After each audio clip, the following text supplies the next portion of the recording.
Tinkerbell is about growing up, carving your own path in life, and the Industrial Revolution. A baby laughs, and a small strand from a dying dandelion floats its way to Neverland, more specifically, Pixie Hollow, the place where all fairies reside. The Pappas is smothered in pixie dust and transforms into a small blonde girl. Meet Tinkerbell, a character so ass-old you probably don't want to ask who she voted for in the previous election. In Disney's 1953 film Peter Pan, she's a rambunctious and moody creature with no dialogue at all. Just the sound of a bell when she talks, reminiscent of how all men heard women speak in 1953. The first of many Tinkerbell spin-off films, however, does not fully embrace those traits of Tink. She speaks almost immediately after she is brought into this world.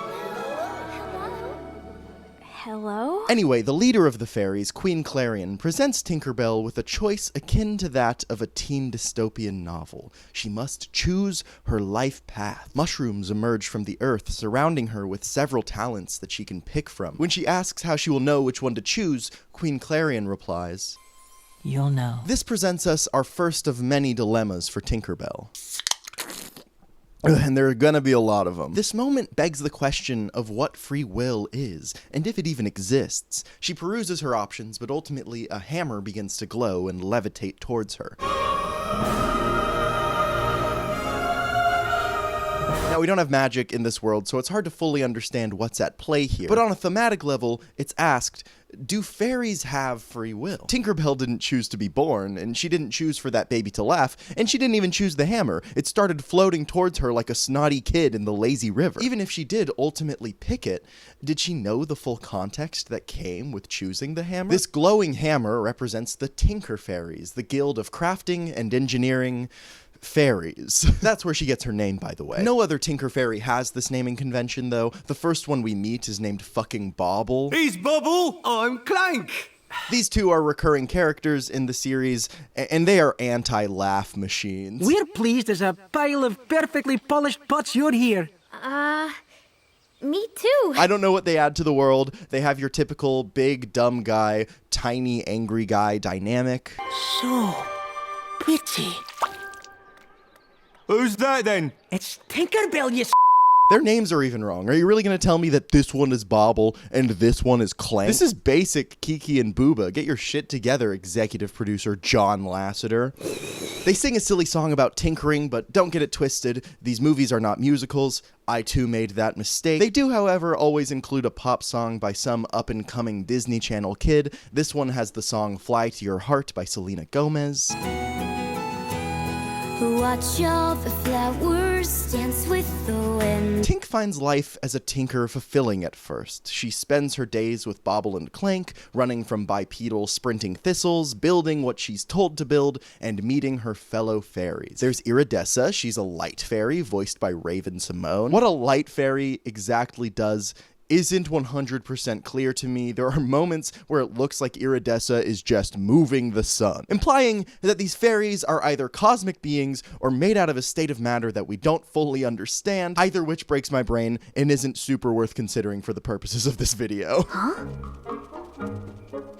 Also notable about Iridessa is her anxiety, a character trait that comes and goes from her character all willy-nilly throughout the films. There's Fawn, an animal fairy who's voiced by America Ferrera in the first film. You got it!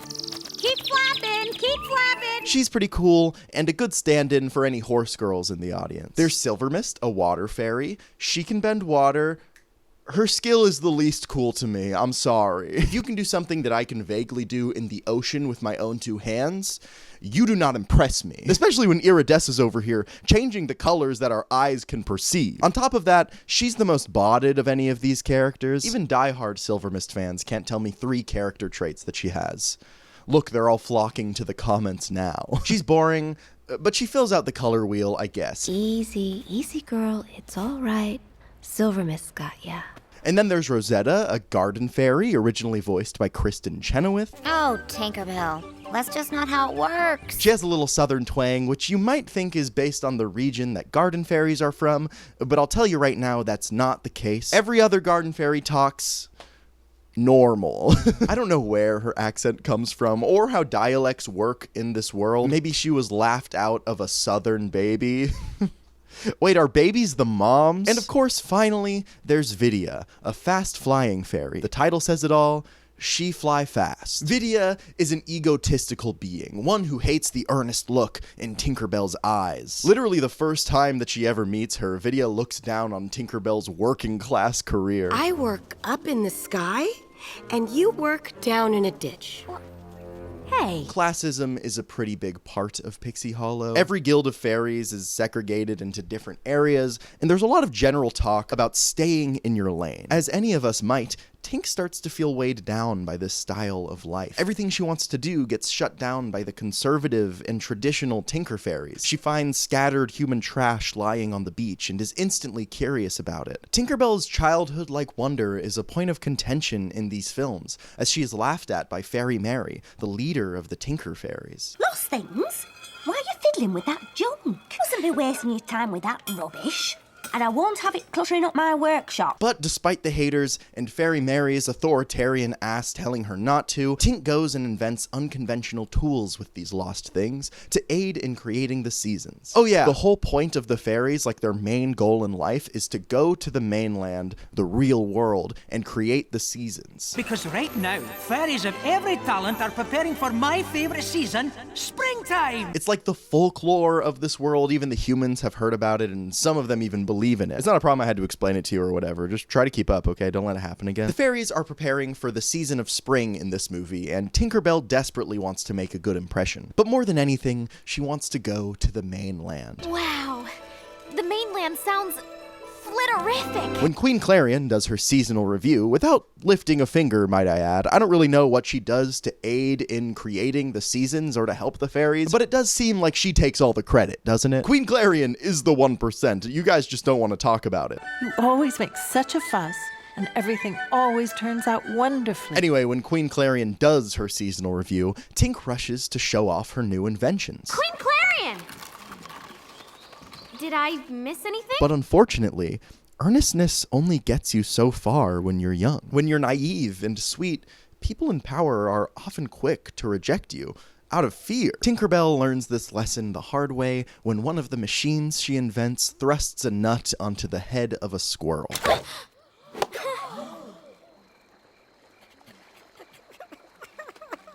And it's at this point, in all the chaos, when Tink learns some terrible news. Tinker fairies don't go to the mainland, dear.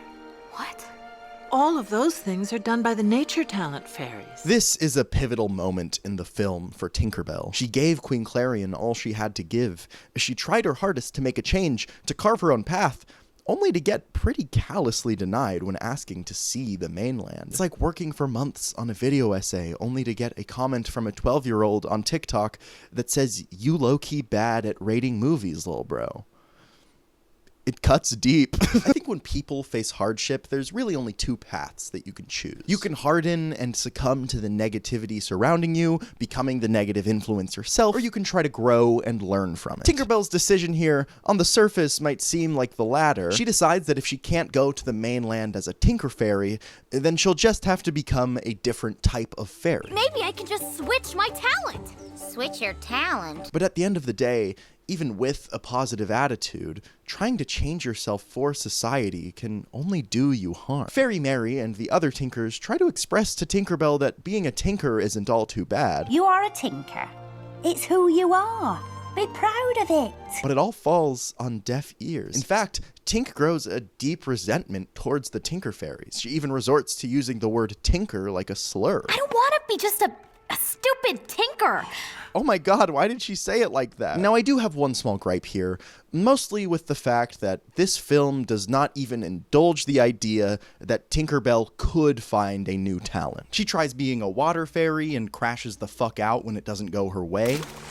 She tries to be a light fairy, which also backfires. She gets chased by these freaky lightning bugs when she accidentally makes her ass light up.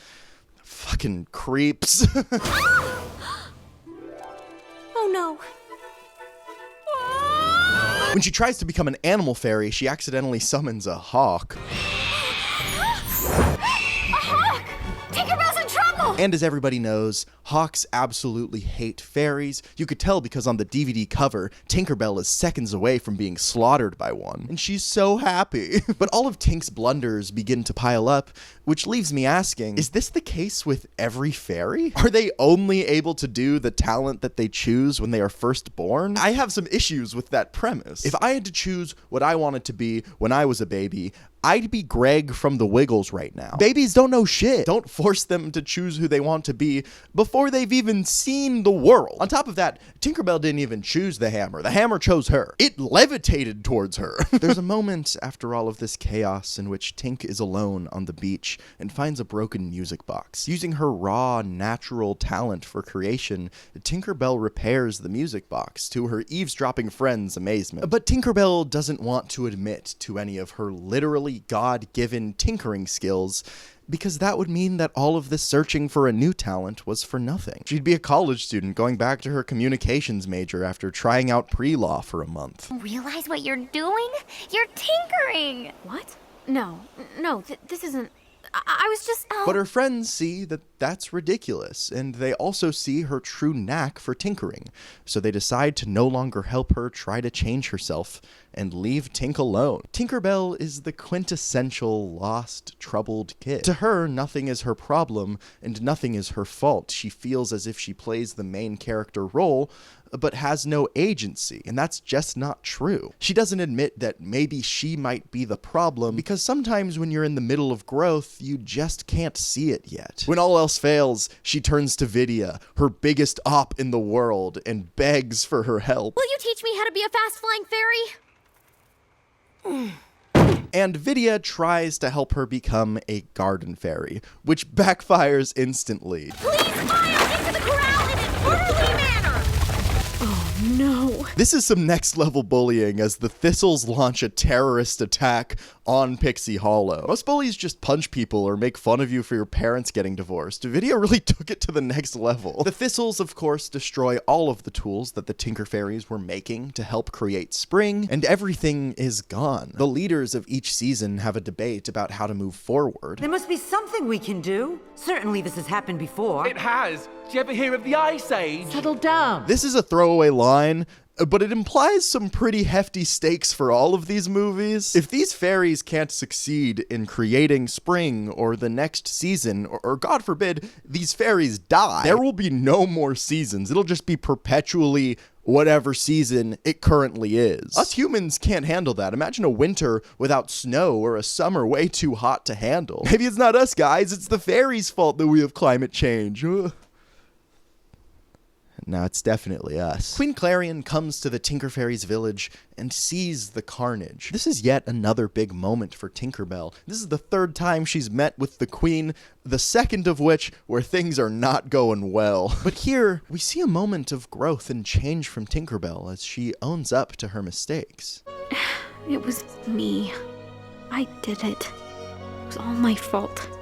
Tinkerbell. Tinkerbell realizes that she's been running away from herself this entire time, and to grow, you have to embrace who you are. That includes admitting when you're wrong and learning from it rather than trying to change yourself into something different. For being about fairies, Tinkerbell is a very human film. It's about trying to find yourself and misunderstanding what that means. Everybody talks about discovery and looking within, but it's rare that a film that skews this young talks about how much we suck at that. We're poorly made, and we can't just be fixed. These things take time, trial and error, and other people who can lift us up or talk us down. It's at this point that Tinkerbell realizes she wants to return to tinkering, but on her own terms. Leading the other fairies in this effort, she uses the aforementioned lost things to make new, more efficient ways of creating spring. At this point, Tink realizes that people want to help you when you're yourself and encourage others with your passion, but not when you're constantly complaining and asking them to fix you. Listen, it's a lesson lots of us have to learn, I get it. Luckily, comeuppance does exist in Pixie Hollow, and Vidya accidentally snitches on herself. Well, I tried to help you. Maybe I should have told you to capture the hawk instead of the thistles. So Vidya must take some of the blame for the terrorism that besmirched Tinkerbell's name. I love this scene, specifically because Tinkerbell gets angry the same way she does in the original Peter Pan, and the same way I do when people call me a micro-influencer. Tinkerbell rejoins her fellow Tinker Fairies after saving Spring, and she understands that maybe she never will make it to the mainland, but that's okay, because she's now found comfort here in Pixie Hollow. The mainland wouldn't automatically fix all of her problems and make her a better person. She needed to find that within. And by helping her community and innovating in her own special way by using trash to paint ladybugs or whatever, she's done just that. That said, this is a kid's movie and it probably should have a happy ending, and for that to happen, the main character should get what she wants. This isn't some bittersweet, reflexive French New Wave ending, people. Come on, we gotta make that low budget back. So Queen Clarion grants Tinkerbell access to the mainland as the most whimsical song ever plays.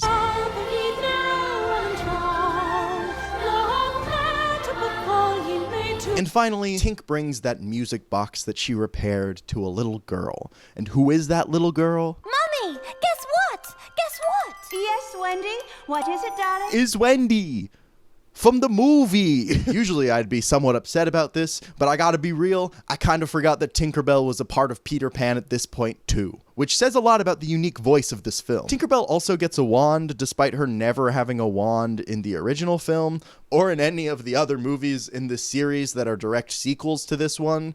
So that's cool. Perhaps this film was not intended to be a prequel about Tinkerbell from Peter Pan, but about Tinkerbell from the mascot of Disneyland. She has a wand there, so maybe that's what it is. Otherwise, I have no idea. It's just weird. It's just weird. Magic wand or not, Tinkerbell has now not only changed herself for the better, but told Fairy Society that she is here to stay, even if she does have some more growing up to do.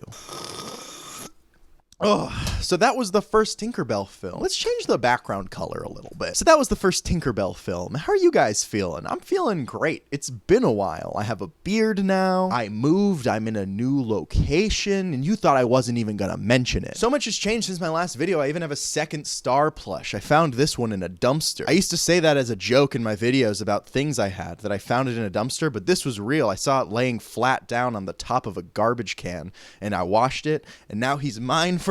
So I never watched the Tinkerbell films growing up, but I always had some sort of understanding of them and their characters due to their massive popularity. You know what's crazy is that the Tinkerbell cinematic universe it is still massive. Even as an adult, every girl that I'm friends with has some sort of memory of loving these movies, or at the very least watching them. The character was a huge part of my childhood as well, from the original Peter Pan to being the mascot of Disneyland, or most importantly, the character from Disney's Fast Play. You know that thing that played before the greatest piece of propaganda Disney ever made? Fast Play will begin in a moment. We have our heading. Here we go! From the magic within our hearts. Might I add that Disney made real propaganda. Disney still heavily promotes the Pixie Hollow gang in the theme parks too, at least heavily for a series of direct-to-DVD films. There's a whole section of Disneyland dedicated to them. I am become fairy. The newest parade at Disneyland, Paint the Night, starts with a huge Pixie Hollow section. It's the Pixie, it's the fairies! It's the fairies, look at them! It's Rosetta! Rosetta!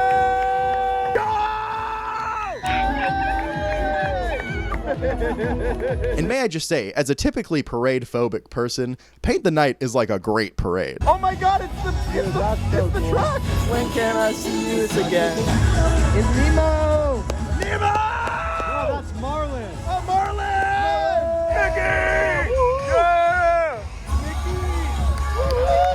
Believe it or not, I was sober for those clips. But I find it fascinating how well loved these movies are to this day, and I wanted to make this video to discover why. There is so much slop that we watch as kids that we instantly forget, but the Tinkerbell franchise seemingly lives on in my generation's minds. Why is that? So I sat down and watched all of these with my girlfriend Allie, who also grew up loving these films. And my goal while watching these was to analyze what it is that they are actually saying, because there must be something profound there if so many people still adore Tinkerbell and her ragtag group of fairy friends. And there is. These 6 direct-to-video features and 2 short films are shockingly profound and intentional, full of themes about what it means to grow up, and how to deal with it. Also, yes, these films are loosely based on a book series, which I am not going to cover in this video, but I will get a million comments about it if I don't mention them. Okay, so obviously there are like a million other Pixie Hollow things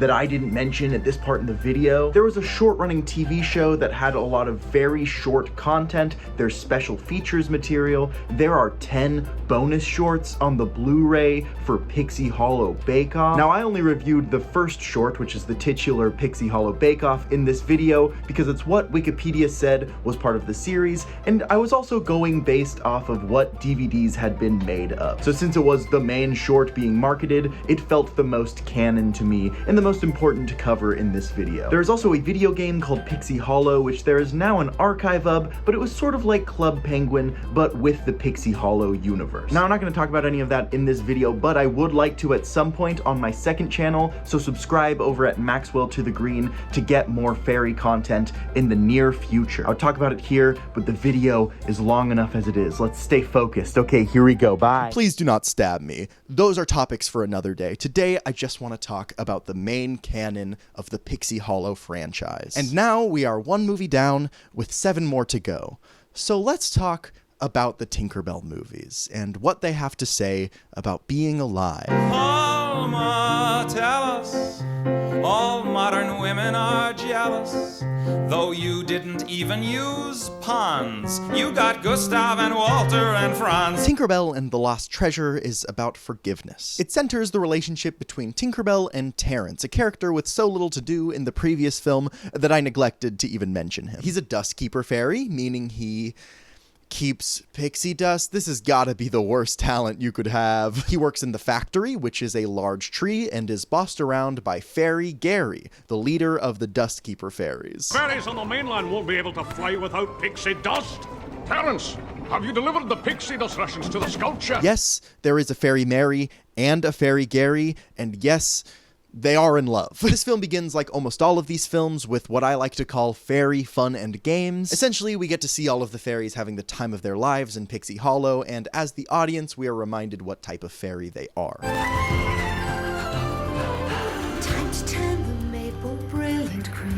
Tink is in the process of making a boat for Terrence and the rest of the Dust Keeper fairies so they can transport their pixie dust throughout Pixie Hollow. But Tink still kinda sucks at tinking and smacks Terrence's boat into a tree.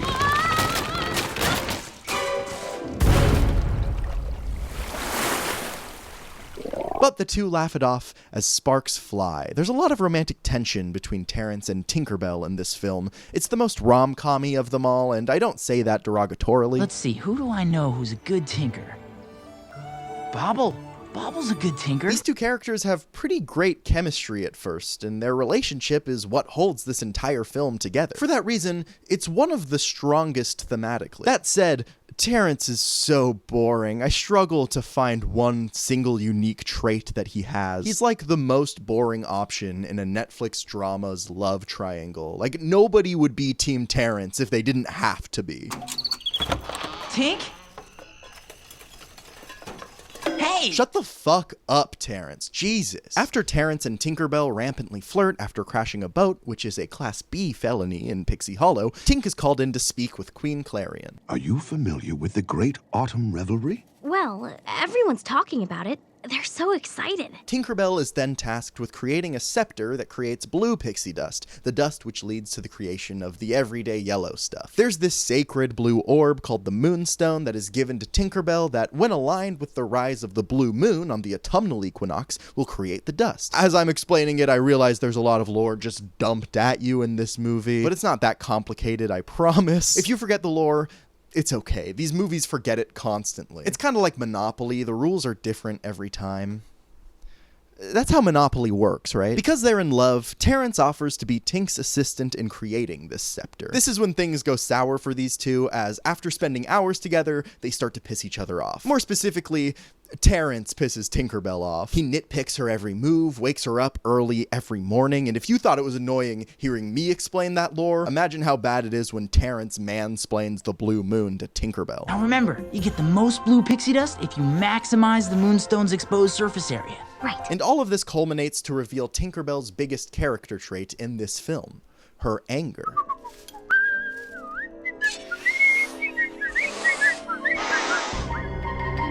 This is really unique to these movies, since I feel like a lot of women protagonists in children's films aren't usually allowed to have a temper. Here, Tinkerbell acts the way a little kid might actually act. Her emotions rule a lot of her decision-making, and she gets pissed off all the time. It's not celebrated by the film by any means. In fact, a lot of this movie is Tinkerbell suffering the consequences of her rash behavior, but that adds so much needed depth to her character. So of course, she doesn't react well to Terrence breathing down her neck and even whistling. The nerve. Get this fucker out of here. To get rid of this annoying little man, she sends him on a fool's errand. Could you go out and find me something sharp?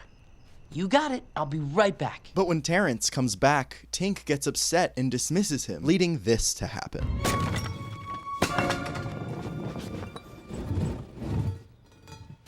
The scepter they've spent so long on breaks, leaving Tink with a similar decision as the previous film. Should she own up to her mistakes, or should she throw the blame elsewhere? Well, because we are less than halfway through a 70-minute film, she does the latter. Tink's face gets beet red as she goes absolutely apeshit on Terrence. I was just trying to be a good friend. Go away, just leave me alone!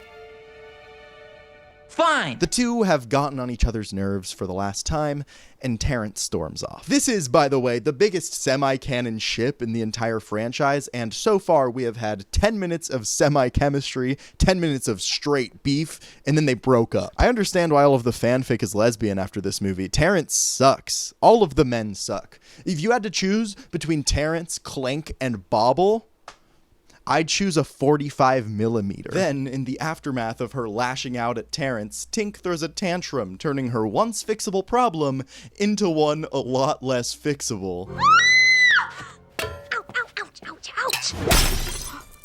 All of that said, I think Tink's reaction is pretty in character, especially in regards to the original Peter Pan film. All of the conflict in both of these movies stems from Tink's inability to properly convey her emotions in a mature way, burning bridges throughout. It's a really good lesson for little kids to learn, and where I think the Tinkerbell films thrive in a place where Peter Pan doesn't, is that it doesn't really shame them for being angry. Yes, pretty much everything that Tinkerbell does in this movie is unequivocally wrong, but at the end of the day, the protagonist of a children's film getting angry but being able to recover from it and manage it at the end and unburn the bridges kind of shows that it's okay to be angry sometimes, as long as you can properly manage it. It's really human, even if it takes a fairy to teach it to you. So Tink is scrambling, as she has just destroyed a centuries-old artifact sacred to the fairy people, a classic mishap endorsed in real life by the British government. She decides to break the news to Fairy Mary, the one who got her this job in the first place. She runs into her at the Fairy Theater, which is also what they called my production of Lord of the Flies I did in high school. But Tink can't quite muster up the courage to tell her what she's done,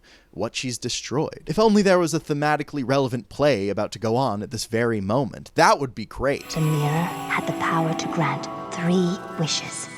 Anything precious to your heart. Of course, Tinkerbell must find this mirror. Luckily, the musical doesn't just lore dump everything there is to know about this treasure, it also tells you exactly how to get there. You will find help and an arch of stone. I wouldn't usually have a problem with this, except they set up the song by saying, the direction to the treasure might be hidden within the lyrics, but like, I wouldn't say it's hidden, it's pretty explicit how to get there. Also, let's talk about this mirror while we're at it. The pirates used 2 wishes, but before they could use the 3rd wish, the ship was wrecked. 2 of the wishes have already been granted, right? And Tink wants to use the 3rd one to magically wish the Moonstone back into existence. Simple stuff, but can I just say that the mirror only ever being able to grant 3 wishes across all of the people is totally lame. Like, isn't it usually a per person thing? You might say that I'm being greedy, but imagine walking up to a magical mirror and it saying back to you, okay, you only get 1 wish because Todd came by and wished for a bigger dick, and then he wished for bigger balls to go with his bigger dick. I'd be pissed. Tinkerbell prepares herself for a journey further than she's ever gone before, but simply doesn't have enough pixie dust to get there. She must face her greatest fear, asking her ex-boyfriend for an extra fix. Mistakes were made, and now there's something I need to talk to you about.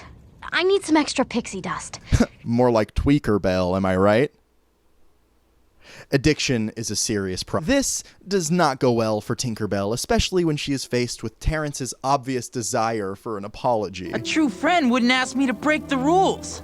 Well, then I guess we're not true friends. The two continue to butt heads as they each, Tinkerbell specifically, can't bring themselves to apologize to each other. And in ways, they've both wronged each other. While I've mostly highlighted how Tinkerbell was mean to Terrence, he was also very clearly pushing her boundaries and getting way up in her personal space. While Tinkerbell could have done a better job at expressing her anger, Terrence still didn't read the room. The two need couples therapy, or at the very least some rehab from all that pixie dust that Tinkerbell's been snorting, eh? To make up for the lack of extra pixie dust, Tink tinks up a big-ass hot balloon for her to venture out in, and wow, we're pretty much halfway through this movie at this point. It seems like a little late for Frodo to be leaving the Shire, no? All of that said, I really liked the first act of this film, as weird and overly fleshed out as it was. This movie is about forgiveness, so I suppose you have to see the wrong to make it right. Tink dresses up weirdly similarly to Peter Pan, despite her never having met the boy, and she's off. When she goes to grab a snack after a few hours of floating along, she's greeted by this little fatty.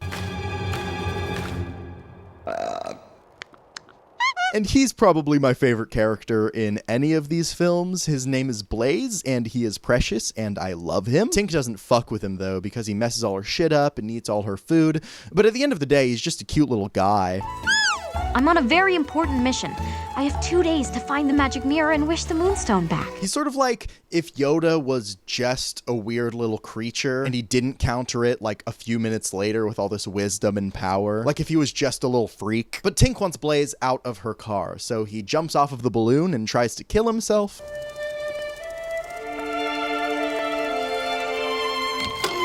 But eventually, Tink comes around, and Blaze is here to stay. Where are all my Blazers at? Genuinely though, as far as Disney animal sidekicks go, he's pretty run-of-the-mill, but I would never let him hear me say that, because he's an angel to me. Tinkerbell's journey is all intercut with the fairies preparing for the Autumn Festival, which I really like. If I had to have a major critique for these first two movies, it's that they don't have enough fairy friend group antics. These characters are all so unique, and I just wish we got to see more of them interacting. This scene is totally fun, though. We get to see Silvermist messing around with these polywog bubbles, which is a crazy thing to call sharding. And I just wish there was more. I still don't understand this decision. I feel like they would sell way more toys if they featured the other fairies too, and not just Tinkerbell. The other movies sort of figured this out. It's getting dark out, so Blaze and Tinkerbell decide to turn in for the night. Tink tells Blaze that she'll take the first watch, which implies that she's expecting Blaze to steer the hot air balloon and watch for danger.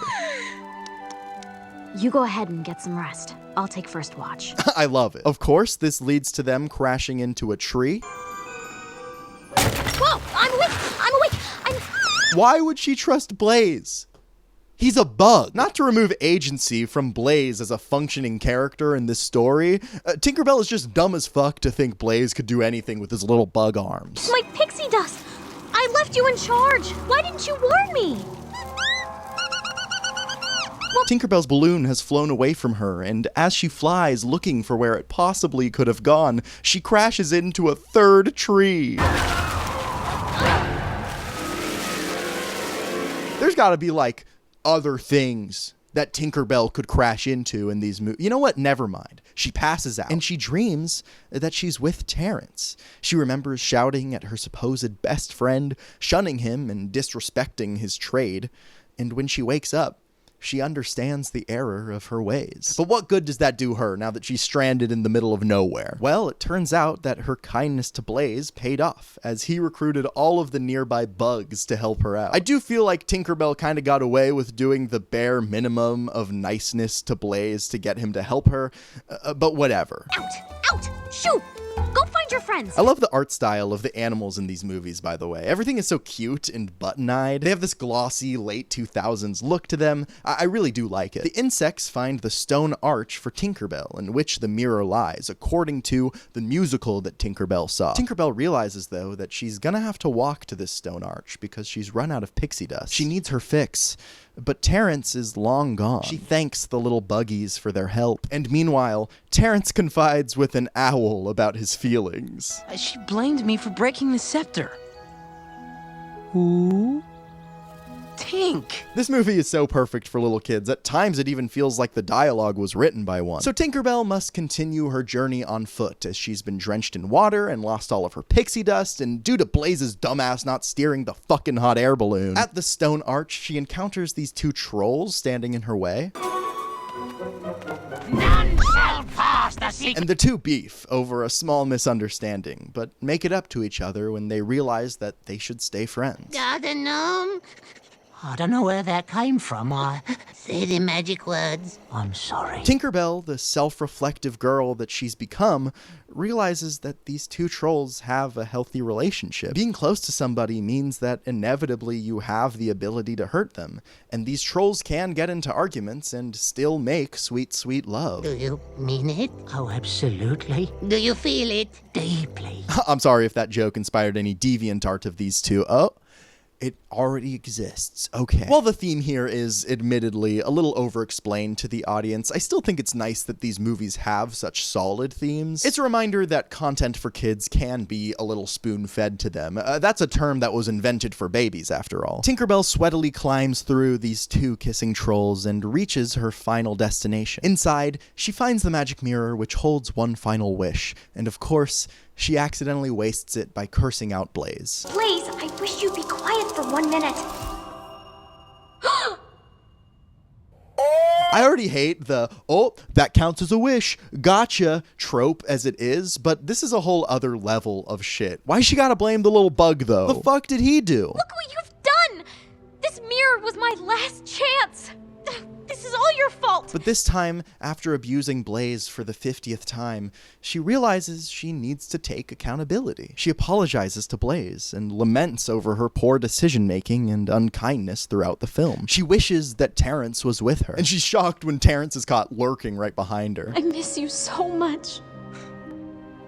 I miss you too. Kinda weird, but it's nice he's here, I guess. Don't these fuckers have magic? Can't he just, like, telepathically tell Tinkerbell, like, hey, I'm on my way, by the way. You might say that that's against the magic rules, but I don't remember those rules being established. Disney? It's also weird that when Tink specifically asked for space, Terrence's first thought was, I should go to her. But I guess it worked, so I can't really blame him for this one. I still think it's weird, though. The two are chased by rats out of the ship, and Tinkerbell uses Blaze's ass to make shadow puppets. They're gone. And he likes it. The little fucking freak. Why does he like it so much? Tink still has a lot to do, however, as her journey ultimately did not solve any of her problems. This whole movie, she was on a journey to fix that scepter, and it feels like she just forgot. How will the blue pixie dust be made? How will the autumn revelry commence? These are things that I, a grown adult, care about. Well, Tink's got an ace up her sleeve. The help of her close, good, platonic friend, Terrence. They make this janky-ass chandelier thing that makes everyone gasp in terror.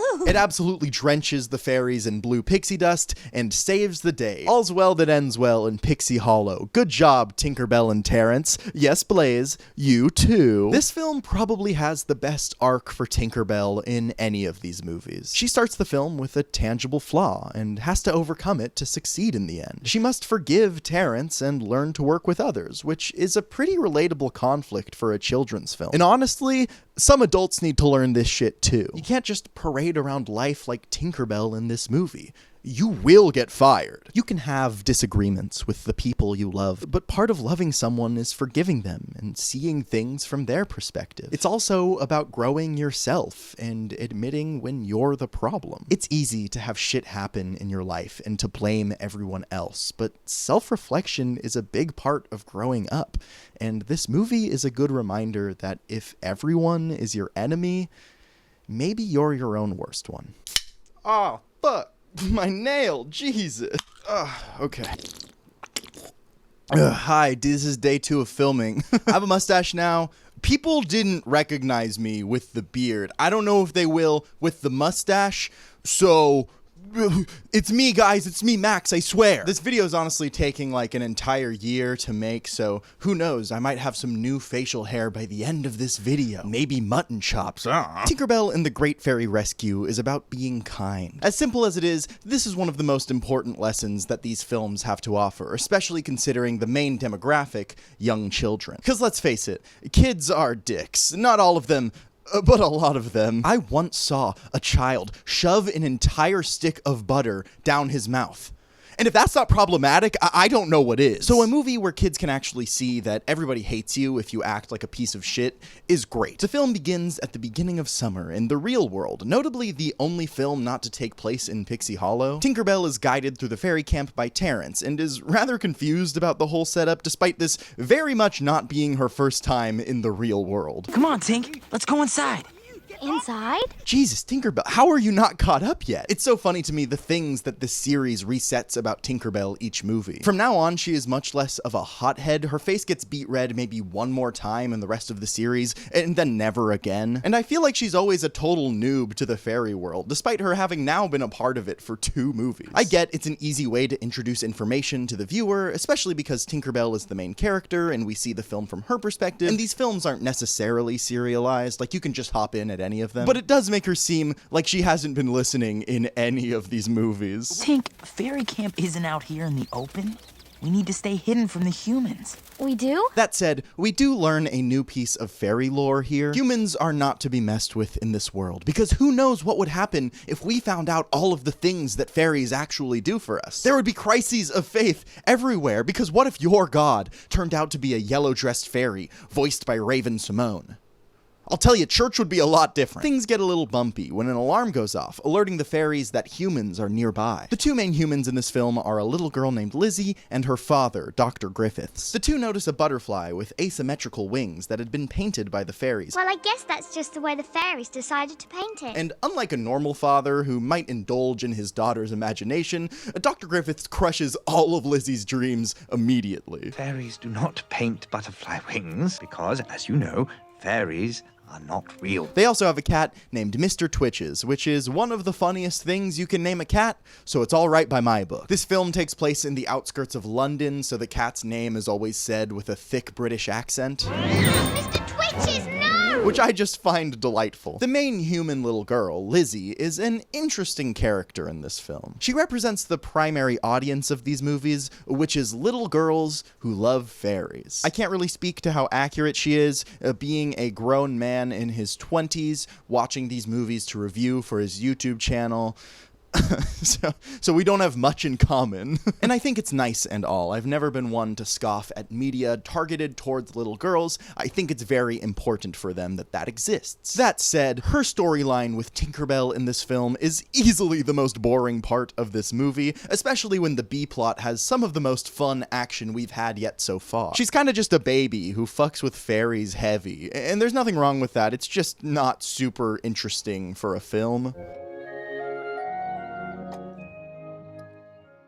Here's your house, little fairies. Tinkerbell is fascinated by the human's car, and she follows her curiosity. Behind her, though, attempting to keep her safe, is Vidya, who previously was Tinkerbell's biggest op. Vidya here is following a long-held tradition of children's media, anime, and biblical texts, a redemption arc. At this point, at the beginning of the film, however, Vidya still bullies Tink like all the time. Tinkerbell's just like chill with it now. This is exactly why Tinkers shouldn't come to the mainland.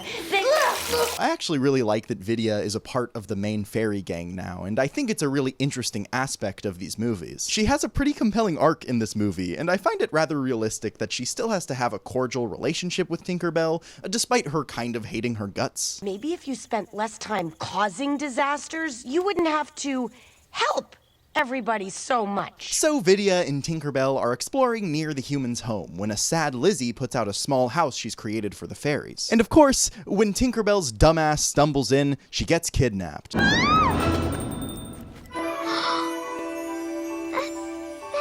And Lizzie keeps her prisoner because she wants to know more about fairies.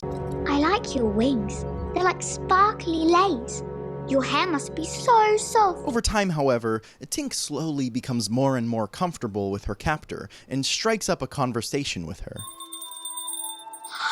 You jingle when you talk. Like a little bell. Which reminded me of the canon that Tinkerbell's voice sounds like a bell to humans. This, perhaps, was why she was named Tinker Bell to begin with, but I guess the writers thought that that was a little less interesting, so they used the Tinker part of her name and called it a day. Again, none of the other fairies have the type of fairy that they are in their names. Anyway, after a lot of painful dialogue between these two, which is entirely one-sided by the way, because Lizzie hears Tinkerbell talking like the sound of the opening of a 7-Eleven door, I don't know what you're saying. Lizzie finally learns Tinkerbell's name. Well, you're quite the little tinker, aren't you? What? Is that your name? Tinker? And I know that at one point the word tinker meant a lot more to people, and we've sort of deviated away from it as a society, but I think it's so funny that she just guesses that. First try! Belle? Oh, your name is Belle. Also, who learns someone's occupation and immediately guesses that that's their name? Belle? Tinker Bell? Tinkerbell. This isn't the Middle Ages. Not everyone with the last name Smith is a blacksmith anymore. Oh, you're an accountant? Is that your name? Accountant Larry? Hi, nice to meet you. I'm sex worker David. Lizzie and Tinkerbell become fast friends as Tink teaches Lizzie what it's like to be a fairy. I thought it had something to do with the Earth's axis as it rotated around the sun.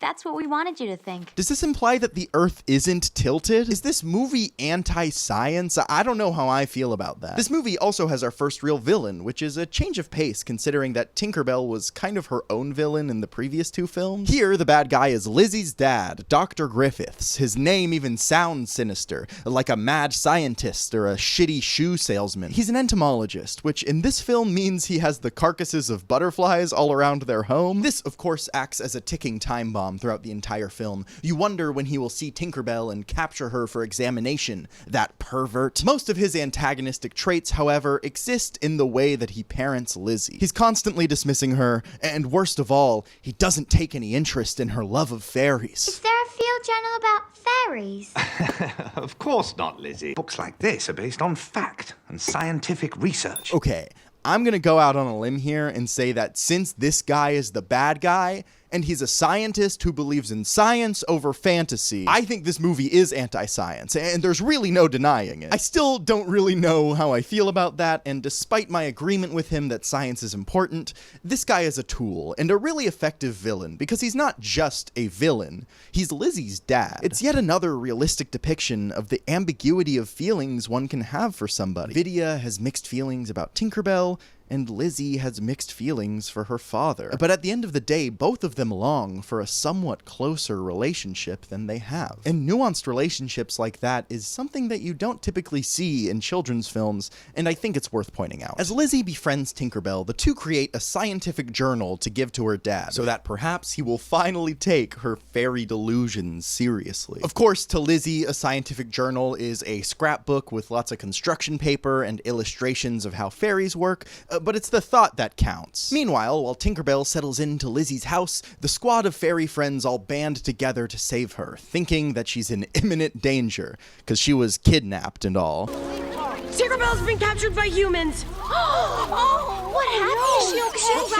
okay? Tinkerbell? But unfortunately, it's raining, so they have to make the long and winding trek on foot. Oh yeah, I forgot to mention, fairies can't fly in the rain, their wings get too heavy when wet, which means that fairies are godlike and able to manipulate matter unless somebody spills a Dasani nearby. This is one of the best plot lines of the entire franchise. It's just so fun to see all of these different characters interact with each other to an extent we've never seen before. For example, in this film we fully learn how much of a diva Rosetta is. Yeah, no, I don't really do mud. But you're a garden fairy! Ironic, isn't it? And we get to, okay, well, Rosetta's the only character who really gets fleshed out here other than Vidya, but at least we get to see some fun-ass fairy shenanigans. This part of the movie is so fun and dynamic and literally the titular part of the movie, but we spend less than half of the time here. For most of the film, we're in Lizzie's bedroom, watching her color and shit. Tinkerbell! After Tink exposes the entirety of her secret society protected from humans, to a human, Lizzie realizes she's been holding Tink captive, and since the rain has let up, she can fly home to her friends. And I dare you to explain that sentence to anyone over the age of 60. Jesus Christ. Tinkerbell is about to leave when she realizes that Lizzie's dad has been absolutely ignoring all of her fairy research. And so she stays, hoping to get Lizzie's dad to fucking talk to her. You came back! I'm so glad to see you. This film does not completely make Tinkerbell a boring character. She still has this curious nature about her. She creates a device that stops all of the leaking in Lizzie's home. It's just like a side quest for her, and it's one of my favorite sequences in the entire film. But while she's fixing the leak, Tinkerbell notices the butterfly from earlier stuck in a jar. He makes the saddest face I've ever seen in my life, and Tinkerbell wakes up Lizzie to tell her about this travesty. How did you sleep last night? Well, actually, I didn't. But that doesn't matter. And can I just say, Lizzie isn't understanding any of this. It's like nodding and pretending to understand someone who's speaking Mandarin.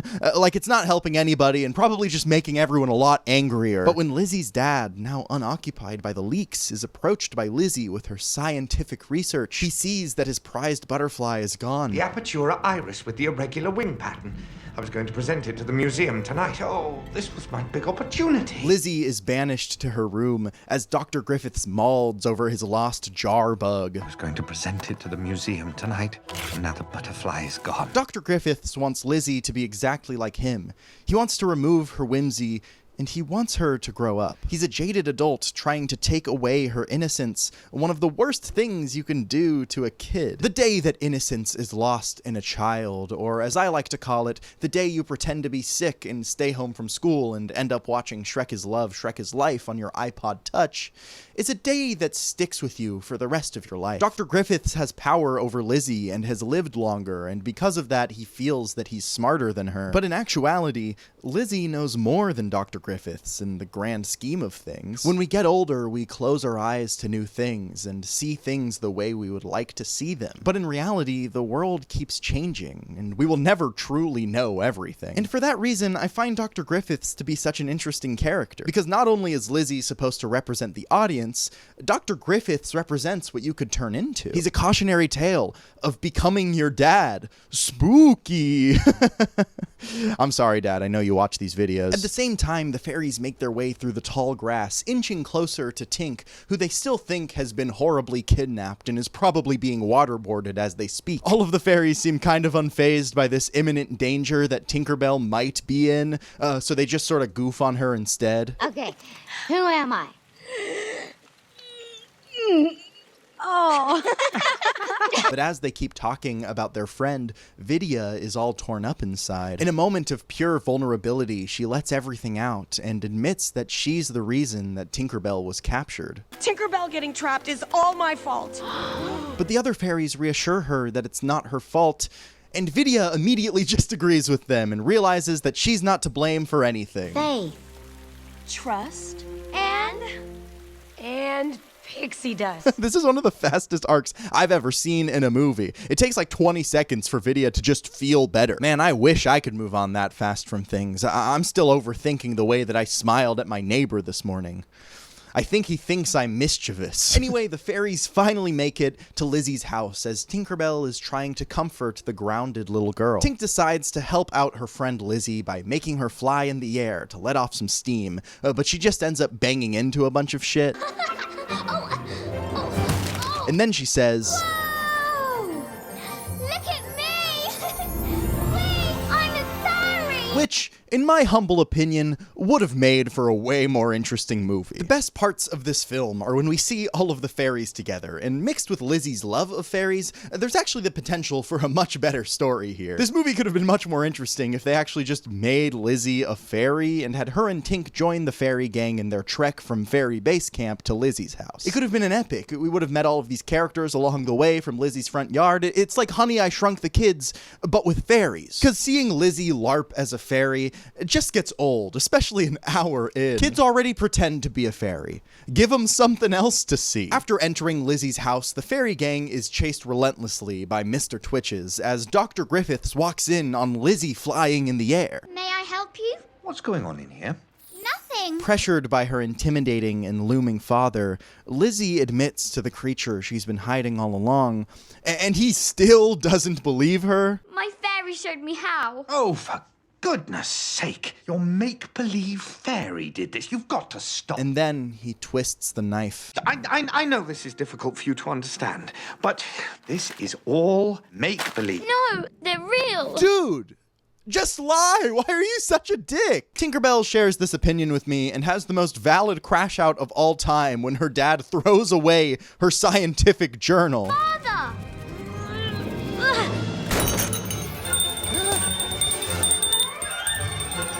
Yeah, fucking get him. I fucking hate this guy. I hate him. It's at this point where one of the most diabolical things happens in any of these movies. Dr. Griffiths is trying to capture Tinkerbell to experiment on her or whatever, and he almost does when Vidya pushes her out of the way and gets captured herself. Watch out! Vidya? Get out of the way! And much like the fate of many amiibo, Vidya is put into a jar. Lizzie's dad drives her to the museum, and the other fairies rally after getting Mr. Twitches high as fuck. And next thing you know, the fairies, who at the beginning of this film were terrified to even be looked at by humans, let Lizzie fly all the way to London with them underneath her coat. This doesn't make sense to me for a lot of reasons. One, I thought a part of the reason fairies carry pixie dust was because it wears off. Would the rain not wash Lizzie's pixie dust away? All that aside, it's kind of antithetical to the original stakes of the movie, which is not to get noticed by humans. The fairies a couple of times have close encounters with humans and have to hide to remain out of their view. But the fairies are pretty gung-ho to trust this human after watching their friend get put into an airtight jar by her dad. Like, I know that Lizzie's chill, but Bobble doesn't know that. Anyway, Lizzie flies into the sky, terrorizing people left and right. Bye, Mrs. Perkins. Bye, dear. Fly back soon. But you know, I've been a little negative about this movie because it's kind of the worst one out of all of them. But let me get back to my positive self and say that this is kind of a lovely sequence. The score absolutely goes monkey mode for no reason. It's so good.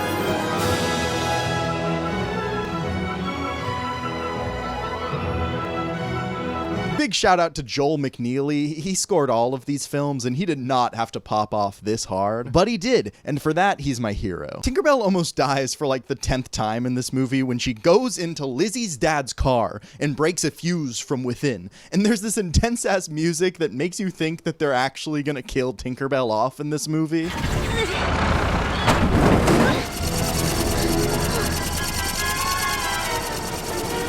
Which kind of goes to show how much a score can affect the tone of a film. Like, could you imagine if they killed Tinkerbell in this? I can't believe for a second I was like, oh my god, she's gonna die. In the film's climax, Dr. Griffiths and Lizzie face off on the steps of the museum right before he goes in to show off Vidya to his colleagues. Don't take her in there.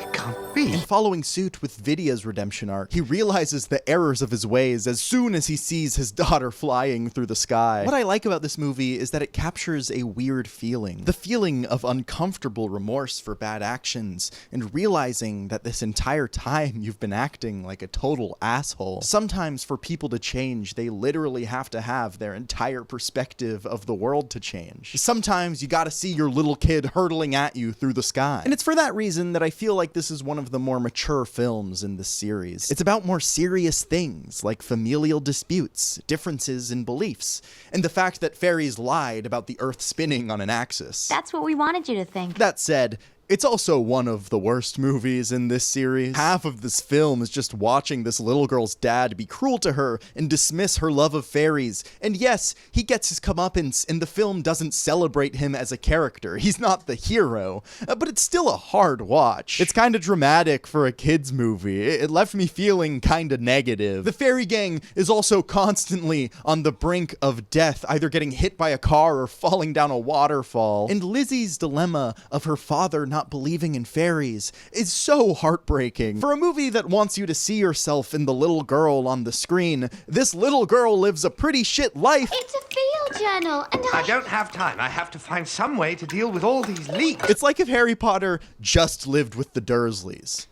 That movie would suck dick. At the end of the day, however, this is a movie about kindness. All of the conflict in this movie is the result of people withholding their feelings and acting like assholes. Vidya gets Tinkerbell captured by letting her get stuck in the fairy house. Dr. Griffiths is cruel and dismissive of his daughter, resulting in her living a miserable life of agony and woe. Okay, it's not that bad, but I would hate it if this guy was my dad. The main lesson to glean from this film is to show kindness for others, and I think that's a pretty good lesson. It's so true that it's almost basic and trite to say at this point, but we should show kindness to people, even if we think that they're annoying, and even if we think it's silly that they believe in fairies. Because at the end of the day, it's a lot less harmful to believe in fairies than it is to belittle somebody who does. Is this a religious film? This feels like a religious film. I think you can just change Tinkerbell's name to Jesus, and you have a hit screenplay about religion, my friends. Mark my words. Don't do that. We don't need another illegal Hamilton, please. Pixie Hollow Games is about showing up and trying. It's the first of two. Oh my god, I look like such a dad with this shirt on. Hold on, I have something that could actually make this work. God, I look like a narc. It's the first of two shorts canonically in the Pixie Hollow franchise, at least according to Wikipedia. The running time clocks in at about 22 minutes. It's interesting seeing these rather character and theme-driven films truncate themselves to a TV length, and I think this one does a pretty solid job at it. Okay, I'm taking off the sunglasses. My camera really hates autofocusing on a face with sunglasses. Sorry, the bit lasted 1 second. Pixie Hollow Games actually follows Rosetta, which is a really welcome change. She's probably my favorite of all of the fairies, probably because she has the most personality and frankly the most jokes. Get it off, get it off, get it off, get it off! You're a garden fairy? Ironic, isn't it? The film begins with each clan of fairies rallying together to join the Pixie Hollow Games, which is sort of like the Olympics, but because of the privileged life that Rosetta lives, she doesn't want to join the Pixie Hollow Games. I'm starting to think I'm the only one who wants to be on the team. You are. Because we stink. But this year, it's her turn, and she must compete with Chloe, another garden fairy. Wait, who the fuck is Chloe? Okay, so Chloe is a new character in Pixie Hollow Games, and she's interesting to me for two reasons. The first is that in a world where all garden fairies have floral names, Ivy, Lilac, Rosetta, this bitch is named Chloe. Like, really? You couldn't think of another flower name? Fucking call her Venus Flytrap for all I care. Come on. The second reason that Chloe is so interesting to me is that she exists only in this film, an aspect that made my chronological viewing of these films a little annoying. These films hardly ever build on each other, and expecting a character's arc in one movie to be fully sustained in the next one is a futile game. And sometimes they introduce characters just to never be seen again. Like fucking Chloe. Anyway, Chloe is an earnest and eager fairy who wants nothing more than the respect of Rosetta and to win the Pixie Hollow Games. In all honesty, I understand why they never brought Chloe back, because in this film, she really only acts as a foil to Rosetta's cynical and lackadaisical spirits. This, to me, makes Chloe the less interesting of the two main protagonists, especially considering how flawed Rosetta is. Rosetta is just straight up mean in this one. It's kind of hilarious. Honeydew, we're not gonna last more than one event.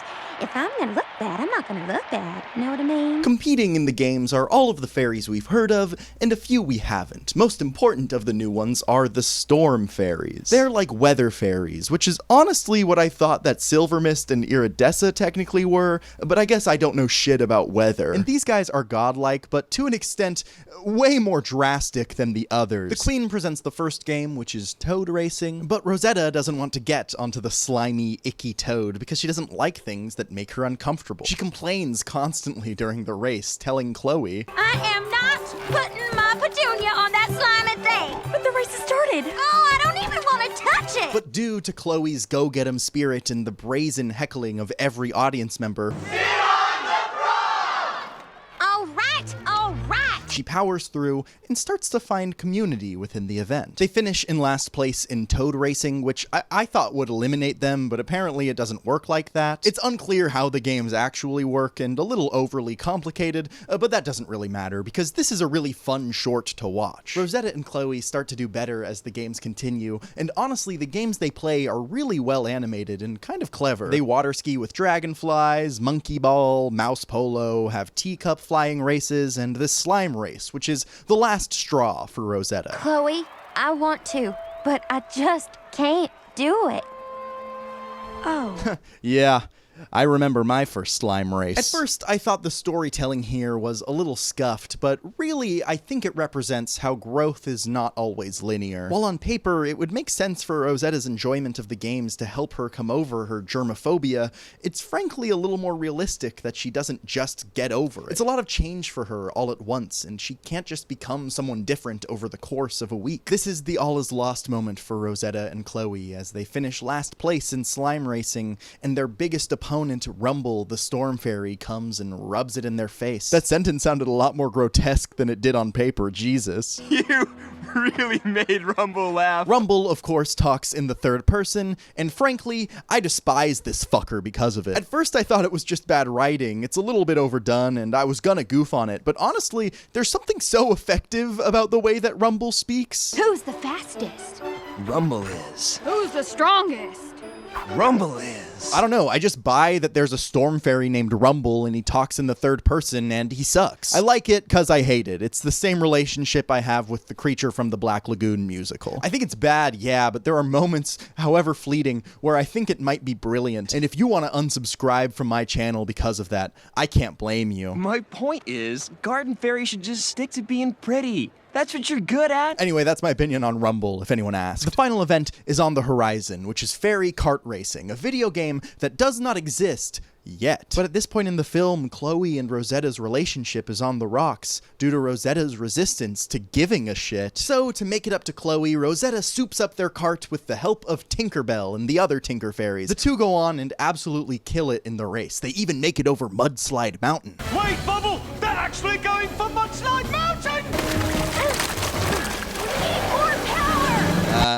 I remember my first time going on Mudslide Mountain, if you know what I mean. Chloe and Rosetta go for every single shortcut, getting their hands dirty along the way, and showing that Rosetta has the capacity to care. By giving it her all and doing the best she can, the two actually win the Pixie Hollow games, despite Remble trying to lightning them off the road. The Garden Fairies win, and all is well in the end. Even Remble gets his comeuppance, as his teammate fucks him over by getting out of the car before the finish line. Rumble did, but teammates must finish together.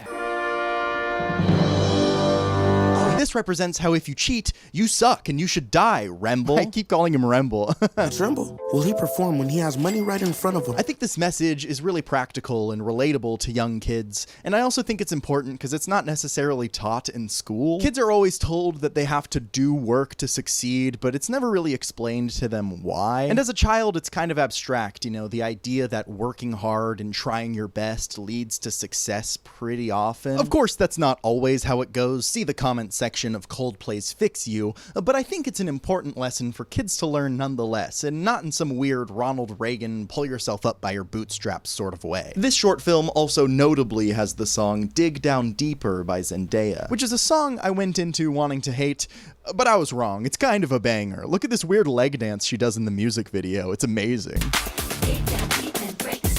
At first, I felt like Pixie Hollow Games was a little overly optimistic. Like, just when Rosetta starts trying, she immediately wins? That seems a little too easy for her, no? But what was I expecting? The movie to spit in my face and tell me to grow up and that I'm gonna die one day? No, it's a kid's movie. Hoping that they are one-to-one comparable to my life is like hoping Quentin Tarantino will write himself into a movie where he doesn't say a slur. It's just not gonna happen. Secret of the Wings is a film about racism. Oh no! It took 3 features and 1 television special, but now these fairies are finally getting to the hard-hitting societal topics. Tinker Bell. Oh yes, the border crosser. It's not lost on me that this is a weird time to be talking about a movie that's kind of about immigration, but don't worry, this movie falls more on the pro-immigration side than against it.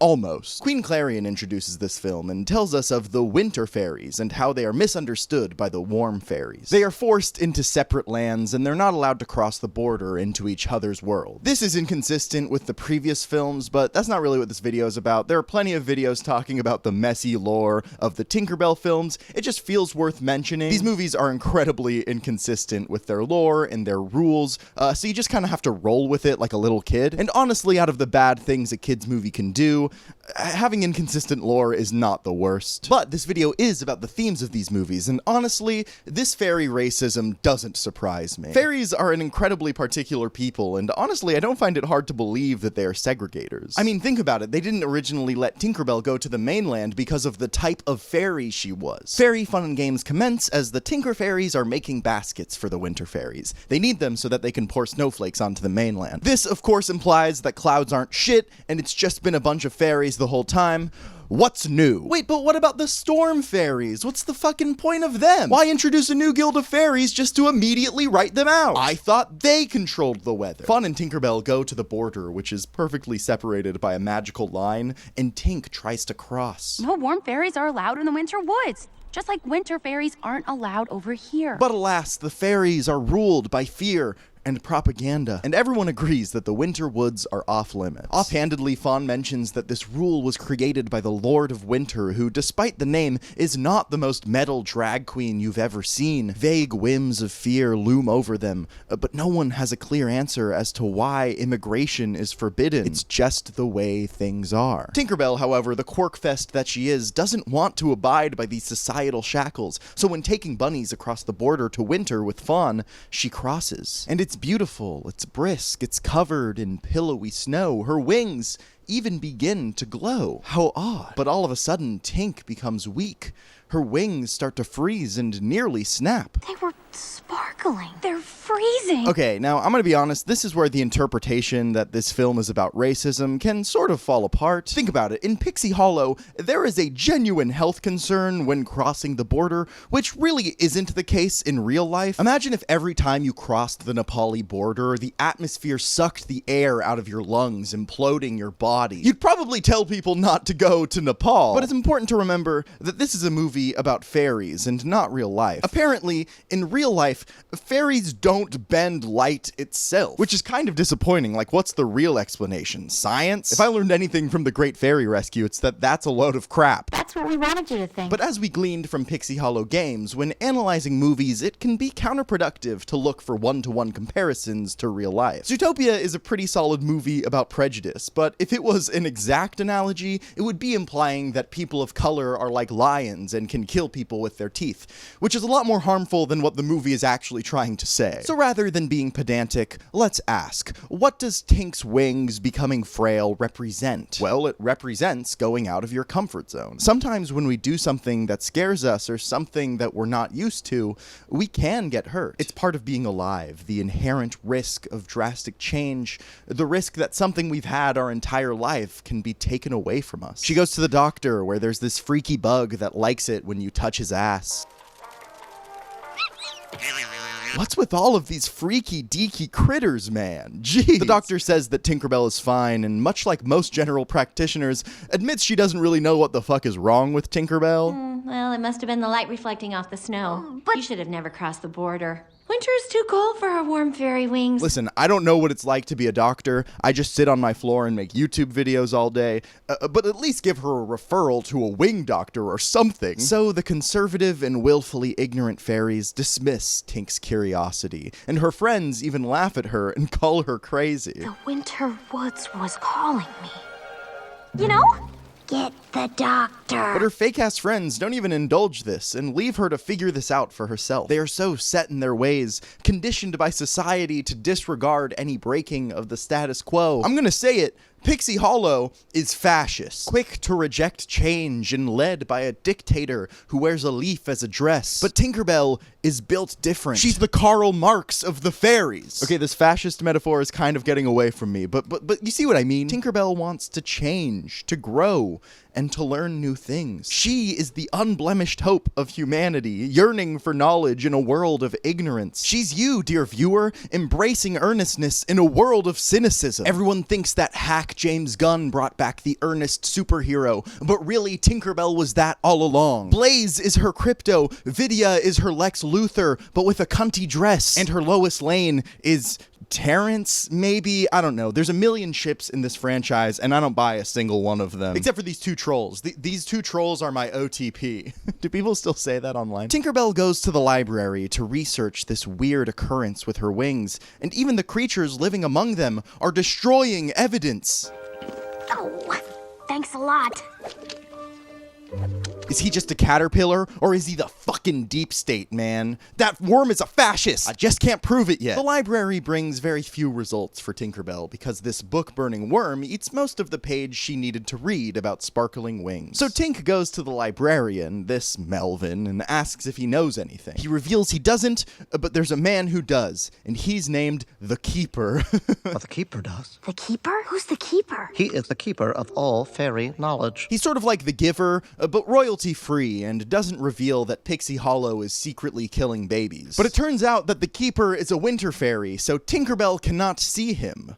Unless she tinks. Man, cue that montage. It's not direct to DVD enough if it's not full of shitty montages. This time she's making winter clothes that keep her wings warm. She sneaks into one of those snowflake baskets and makes her way to the winter woods, flown by a snow owl, but not before making Clank and Bobble accomplices in her illegal immigration. I'm going to the winter woods. The Winter Woods? The Winter Woods are such a nice change of scenery in these films, which typically alternate between like 3 settings. There's grass, beach, and house. So seeing these shades of blue and white in these films is actually really refreshing. It also gives this film such a unique visual language. When Tinkerbell is outside of her comfort zone, it's always gorgeously accompanied by this vibrant and exotic scenery. After catching a glimpse of the long-haired and foxy Lord of Winter named Lord Mallory, Tinkerbell finds herself in the lair of the Keeper. The Keeper is one of my favorite characters in any of these movies, and mostly because he's just so fucking weird. He's this dopey little old man named Dewey, and he has this voice that sounds like he's about to do a really offensive Italian accent, but then walks by a bunch of buff Italian dudes and has to tone it back a little bit. Okay, I'm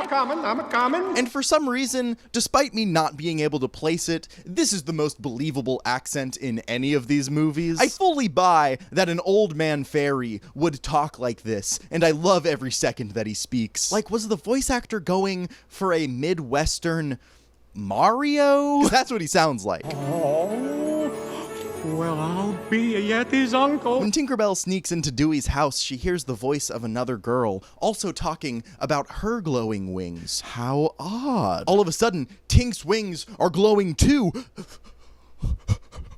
Could it be? This is Periwinkle, Tinkerbell's long-lost twin sister, who is also a frost fairy. I've written about the sparkling, but I've never seen the sparkling with on the papers. The Keeper, Dewey, explains to Tinkerbell and Periwinkle that both of them were born out of the same baby's laugh. There's just so many babies in real life, you know? So, I feel like overpopulation would be an issue. And now you're telling me there are twins? Unfortunately, the wind separated the two girls, and then society's stringent rules kept them from ever finding out about each other. We're sisters. And because Tinkerbell is now trespassing on Winterland, she's a fugitive, and they have to keep their relationship as secret as possible. Wow. Hello? Keeper! Yumping Yetis, Lord Mallory. I don't even want to know what yumping is. Lord Mallory enters and theorizes that a warm fairy has ventured into the winter woods. I guess Tinkerbell's aura is that thick. Crossing the border is forbidden. There was a time when it wasn't. The rule is there to keep the fairies safe. To me, the fact that it hasn't always been this way adds a lot of intrigue to the political history of Pixie Hollow and the themes of this movie. This line of dialogue raises the question, do any of these characters have something to do with this change? It's pretty obvious that the film is trying to get you to pin this change onto Lord Mallory, the character so staunchly against immigration of pixies. He represents those in power, those stripping citizens of their rights to live freely in the world. Lord Mallory is kind of an interesting villain because as an audience, you begin to wonder why. Did he create this law because a warm fairy was mean to him one time? How deep does this go? And where did this bigotry come from? Dewey tells Tink that she should go home at dark, but lets her and Periwinkle have some fun while she visits. Yeah. Thank you, Dewey. Dewey? That's his real name. It's what my friends call me. And cue another montage. Wow, 3 montages in, you forget how movies are typically paced. The fast pacing of these films isn't really a problem. It's honestly probably better for the short attention spans of the kids watching and for the production speed at which these came out. These things came out every year for a while during the late aughts and the early 2010s, sort of like the Call of Duty games at the time or allegations against Michael Jackson. Periwinkle and Tinkerbell make great friends as they yap and and tell each other stories about their lives, alluding to some of the previous films. Terrence and I barely escaped the pirate ship. Is he your boyfriend? Damn, Terrence, get fucked. There's a song by the McLean sisters that plays during the sequence. And honestly, the biggest shock of this film is that there's more McLean sisters than just China Ann. Who was gonna tell me that there are 3? We meet a character with like 2 lines voiced by Debbie Ryan. We do? It's this one. This is the character that Debbie Ryan voices in Secret of the Wings. Because you all were so curious. This video's taking so long. And it all ends with a conversation by the fire, as Tink talks about the seasons that Periwinkle may never see. But Tink's persistence doesn't end with just herself, as she decides that she will get Periwinkle over the border. She creates this janky-ass ice machine with the help of her friends, and brings Periwinkle to the warm side of Pixie Hollow. All of her friends are supportive, except for Vidya, who's very upset that Tinkerbell brought someone over the border and won't shut the fuck up about it on Truth Social. Have you thought this through? Hi, Queen Clarion. Meet the winter fairy I smuggled over the border. Anyway, Rosetta is racist to Periwinkle. Hello. It is nice to meet you. I am Rosetta. When the snow machine suddenly runs out of ice. That's why they sparkled. Let's show them. I don't feel so. Oh, Periwinkle! And the heat is too much for Periwinkle to take. Oh, the snowmaker! Oh, it's running out of ice! Wait, Clink, you dumbass! Why didn't you point this out sooner? Because of the lack of governmental support for immigration, this means Periwinkle is gonna die. This movie is about how segregation often puts people in more dangerous situations than they were in before, and that judging someone based off of something they were born into is incredibly harmful. It's also about how, like, it's harder to cool off from getting too hot than it is to warm up from being too cold. Like, you can only get so naked, right? But you can put on as many layers as you want to keep warm in a snowstorm. This is certainly an intended theme of this film, and I'm really glad it's being talked about in cinema. This is a soapbox I've been standing on alone for way too long. I also just can't get over how they didn't plan this out. Like, there are signs when you go on a trail that say turn back around once you drink half of your water bottle so that you don't get dehydrated and die. Why didn't they think of that? They rush Periwinkle back to the winter woods, but are greeted by Lord Mallory, all of his bigotry being proved correct when the near corpse of Periwinkle is tossed to his side. The Pixies confront Lord Mallory for creating this rule, but are shocked when... Tinkerbell, this is not Lord Mallory's rule. It's mine. Queen Clarion was the racist the whole time. This is what I've been saying. And there's clearly some tension between these two at this moment, but that's not something to get into right now. The two sisters are now destined for awkward Zoom calls, distant Instagram comments, and short texts on birthdays. No more fun and games for these two, and no more montages.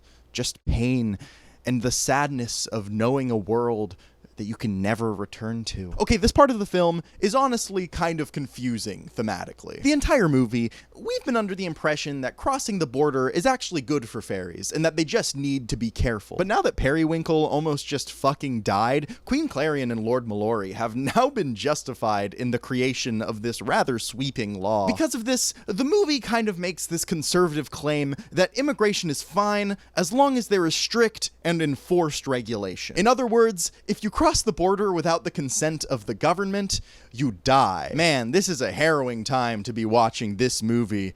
Maybe I shouldn't be reading so deep into these films, because every time that I do, I feel like I discover something a little more right-leaning than I would ever expect. But that's okay. For now, we'll just go on and continue looking at these movies and hope that they're not as conservative as they may seem at times. In the midst of these two being torn apart, Lord Mallory kicks the snow machine like a teenager angry he's not allowed to go see Ready Player One with his friends. The machine falls into the river and just starts churning out snow, and the world becomes this infinite snowland, throwing everything off of its rhythm, including the pixie dust tree. We must hope the tree survives the freeze. Otherwise, there will be no more pixie dust. Before anyone realizes this travesty, Queen Clarion and Lord Mallory tell Tinkerbell and Periwinkle why anti-immigration laws exist in Pixie Hollow. Two fairies met and fell in love. One of them broke a wing. for which there is no cure. So, like, it was definitely them, right? They're not that subtle. I saw those fuck eyes. When the population begins to freeze over, Tinkerbell remembers something that Periwinkle told her. That frost can actually protect living plants. So she flies over to the winter woods, damaging her wings. There's a freeze moving in, and the pixie dust tree is in danger. Oh, that explains it. Luckily, Periwinkle sees her and takes her back to the warm side. So much of this movie is either Periwinkle or Tinkerbell getting hurt and having to be dragged back to the other side of the border. Maybe this law is a good thing. They've been on the brink of death several times now. In a moment of crisis, the winter fairies and warm fairies must join forces, and the winter fairies frost over everything, and all of the fairies rejoice in their newly frosted and weirdly in-between world, which to me is a beautiful metaphor to what this country could be. A mix of different and vibrant cultures all coming together to create something unique, something beautiful. And that is what America is in reality, and it's unfortunate that there are such powerful people trying to take that away. Everything has homogenized into one large frozen world, making everyone realize that maybe the winter fairies aren't as bad as they had thought. And not to point fingers or anything, but this entire situation was 100% Lord Mallory's edgy ass's fault. But no one blames him, and he walks away, revealing that he was the fairy that got hurt and the law was created for. But in the midst of everything, oh shit, Tink's wing is cracked. There goes her career. And all is lost for Tinkerbell. Her fight against racism had to leave some battle scars, and she realizes it's over for her. But somehow, the fucking magic of sisterly love saves Tinkerbell.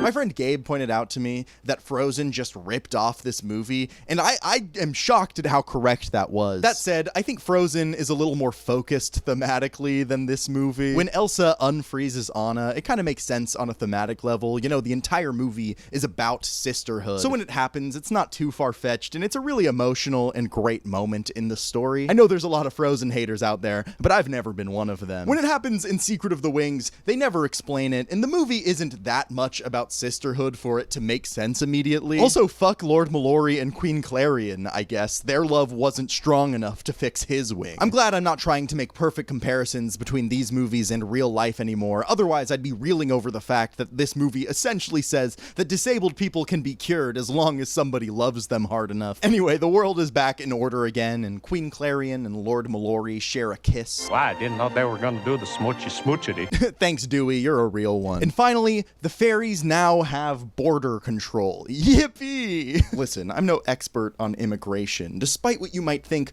I'm just some guy who likes They Might Be Giants and playing Mario games. But I find it very weird that this movie's resolution is just border control. Like, that's kind of weird, right? Now the warm fairies can cross into the winter woods and play in the snow, and the winter fairies can go into the warm woods and, I don't know, maybe there's a water park there or something. They don't show that. Rosetta falls in love with this character who literally does so little, I forgot he existed until I got to this part of my script. His name is Sled. He had like 4 lines earlier in the movie, and honestly, I don't even remember if he comes back in the later films. I'm Sled. Oh my, that's perfect. And Tinkerbell and Periwinkle can finally see each other and share the sisterly love that they missed out on throughout their entire childhood. So yeah, this movie is kind of about racism, or more notably prejudice, I guess. Most importantly though, it's a film about sisterly love, forgiveness, and pushing against what the world tells you. Honestly, this is the film I've had the most trouble finding a singular theme for, and I think that's because it has a lot of things to say,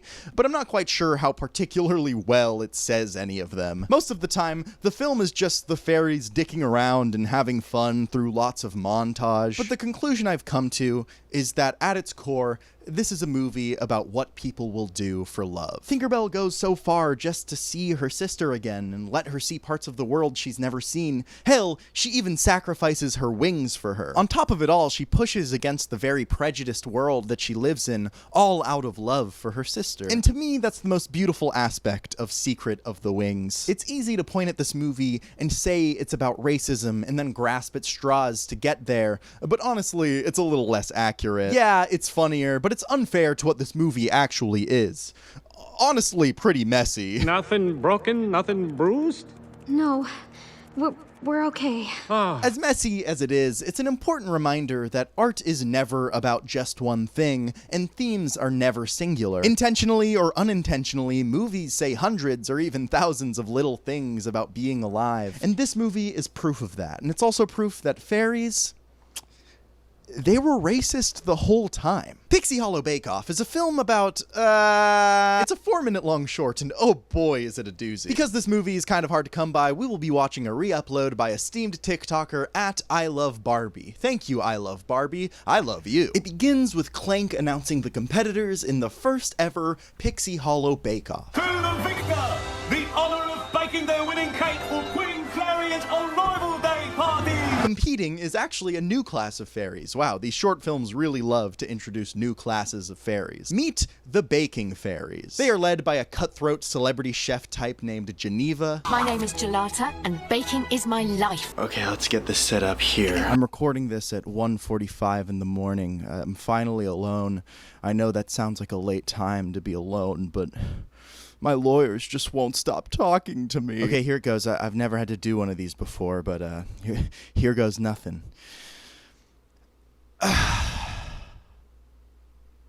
I messed up. Obviously, based off of the clip you just saw, the fairy in Pixie Hollow Bake Off is actually named Gelada and not Geneva.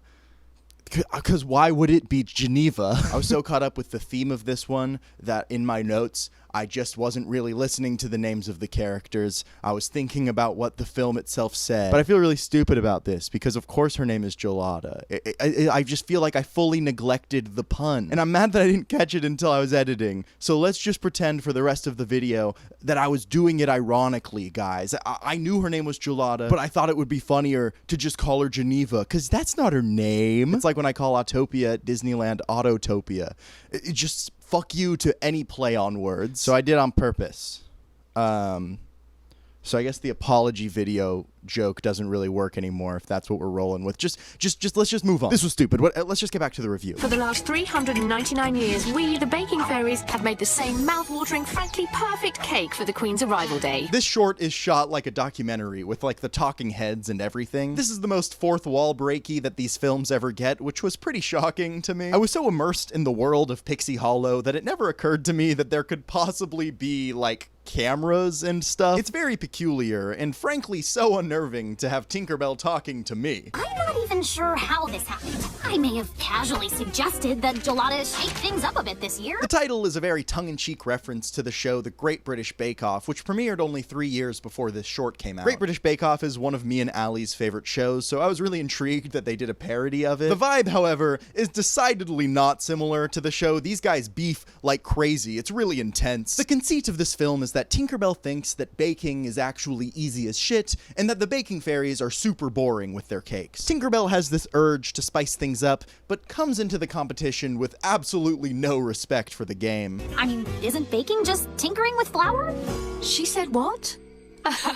So of course, Tinkerbell and her friends make a cake that is really cool looking, while the plain as hell baking fairies make an elegant white cake. This is a battle of the conservative versus the progressive. The baking fairies have been doing this for centuries. They know their craft and are unwilling to change, but a new generation comes along and wants to push things forward. And this is how art has always changed. People get tired of the status quo and break the rules. This is how you get figures like Jean-Luc Godard, Stephen Sondheim, or even Sophie or 100 Gex. Boredom and frustration with the norms motivates great art to be created. Tinkerbell is like that, but like a fairy and with baking. You get it. That said, to say that this is the theme of the film is honestly untrue, because it feels like the film disagrees. You see, Tinkerbell does make an aesthetically beautiful cake, but then Queen Clarion tastes it.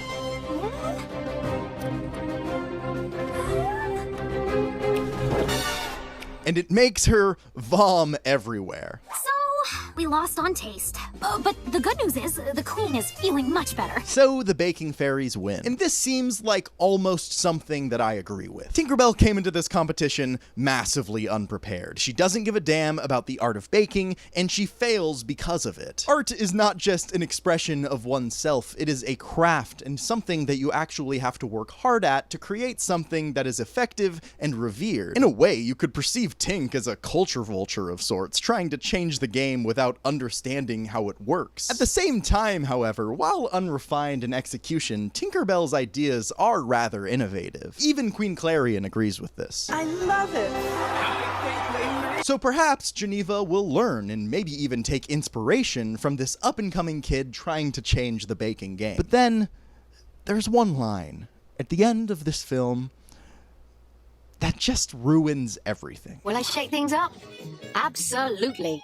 In fact, for Cake 401, I've decided to make our luscious frosting half a shade whiter.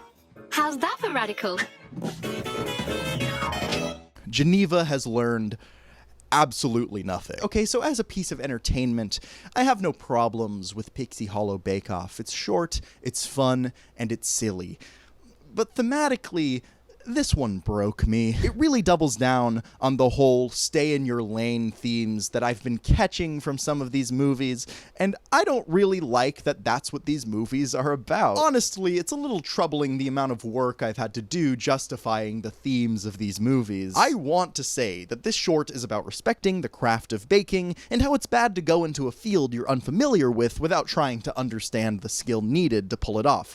But I just don't know that that's what this movie is about. It has this more cynical tone to it, because it feels like this film is saying you can try to change things, but at the end of the day, it doesn't matter, because the people in power will always neglect you, no matter how much better your idea is. And that would infuriate me if I was a kid, and frankly, it infuriates me now. I get that that's the way it is in many industries, but why are we teaching kids that as if there's no point in trying to change things? It makes me question the themes of the other films, because here I was with these earnest and stupid interpretations of the other movies. Oh, this one's about growing up. Oh, this one's about forgiveness. But now I'm thinking, is the first one actually about not exploring other options and just sticking to what the world tells you you're good at? Is The Great Fairy Rescue about how selfish it is to go against your parents' wishes? Is Pixie Hollow Games actually about pulling yourself up by your bootstraps? Is Secret of the Wings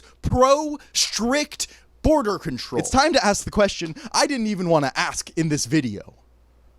Are these movies conservative? Oh, gee, it's great.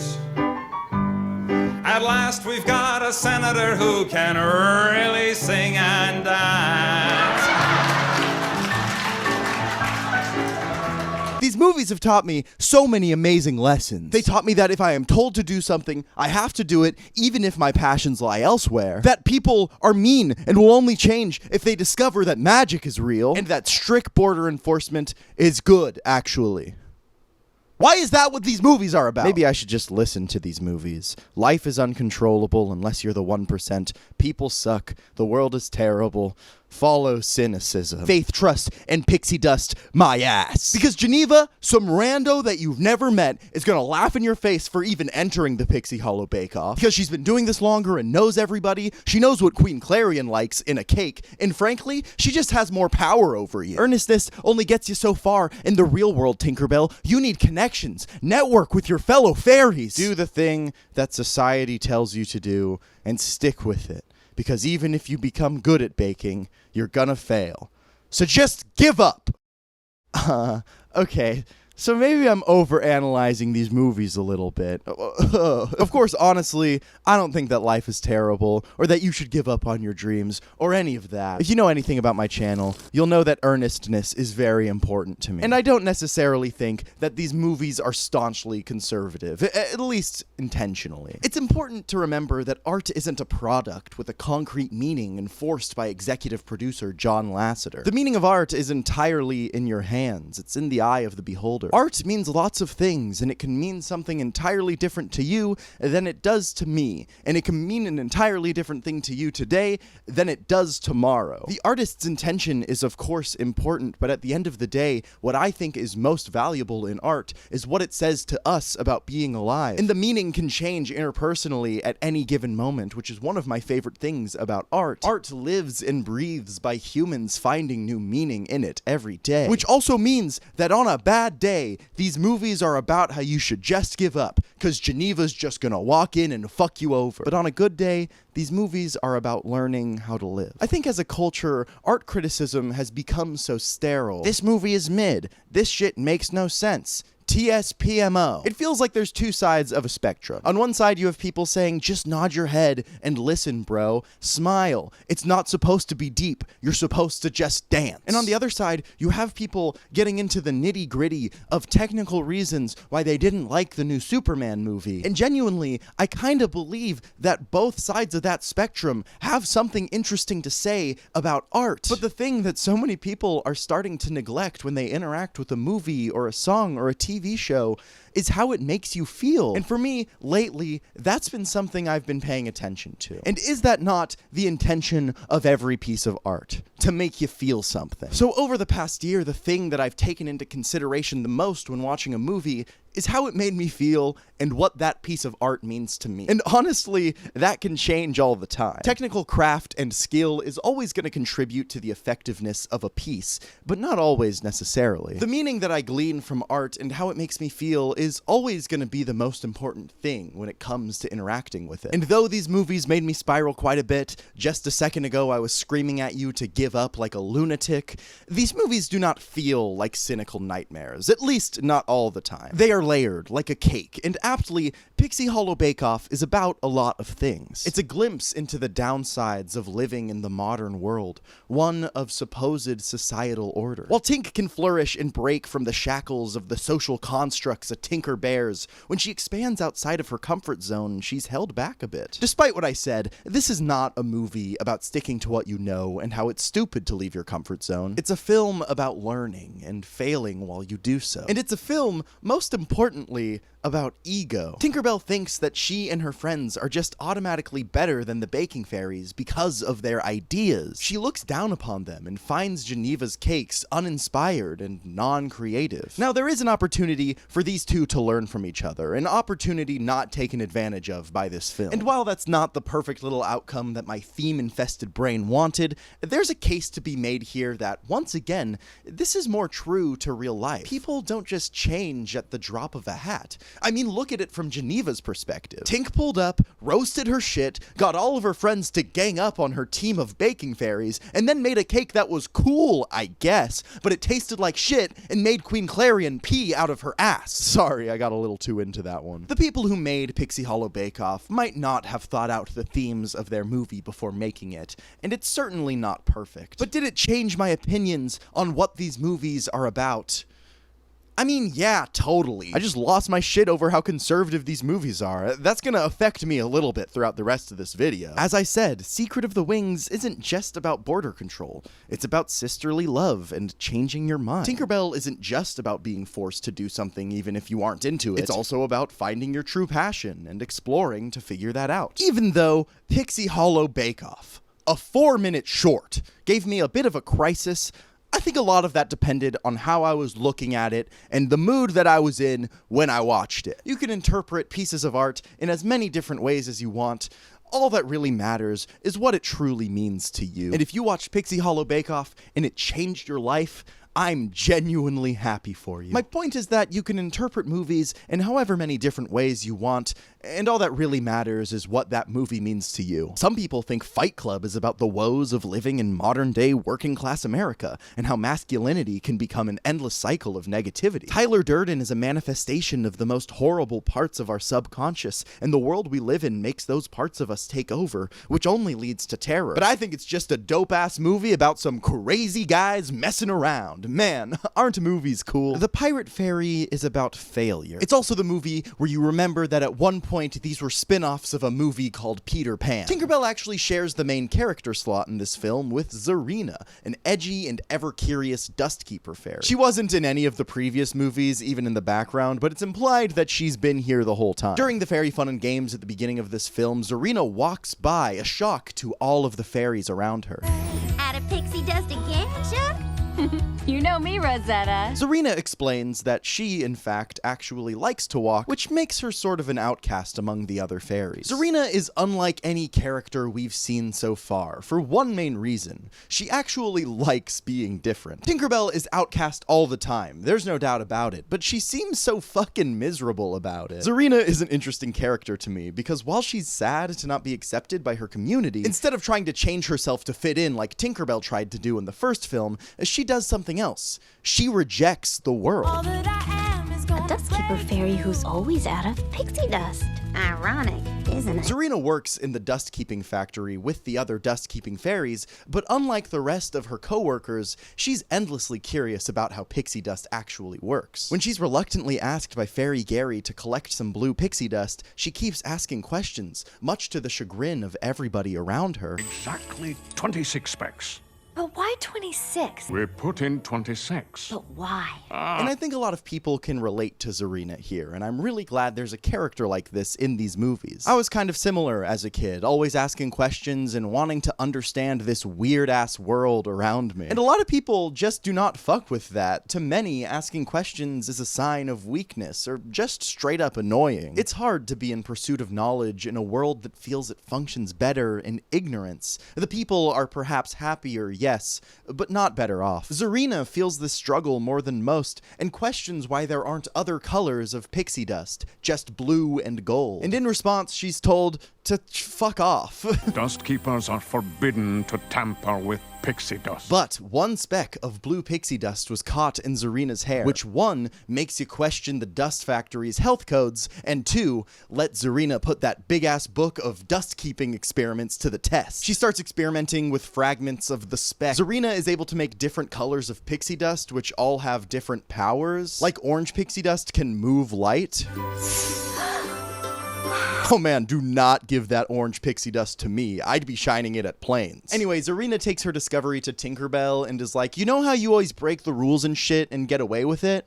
I want to do that also. And even Tinkerbell, somewhat uncharacteristically, tells Zarina she needs to be more careful. I just made pink pixie dust. Zarina, this seems kind of dangerous. She's working with substances she doesn't understand, and honestly, Tink makes a good point. We don't really know what this pixie dust stuff can do. I mean, what if she makes some green dust that accidentally gives everyone giardia or something? But Zarina, the rebellious and careless hippie that she is, decides she can do whatever she wants, and makes all of the colors of pixie dust. There's purple, which makes it windy. There's pink, which makes plants grow huge. Guys, hear me out. And this is where her playing fast and loose with morals leads to consequences. She gets a bit carried away with her discoveries and accidentally pours all of the pink pixie dust over her houseplant, which overgrows and destroys a fuck ton of Pixie Hollow, including the dust-keeping factory. I'm so sorry. In the aftermath of destroying her place of work and probably quiet quitting after the years of abuse from Fairy Gary, Zarina is fired and runs away. And this is interesting, as Fairy Gary says that Zarina can no longer be a dust-keeping fairy. You are no longer a dust keeper.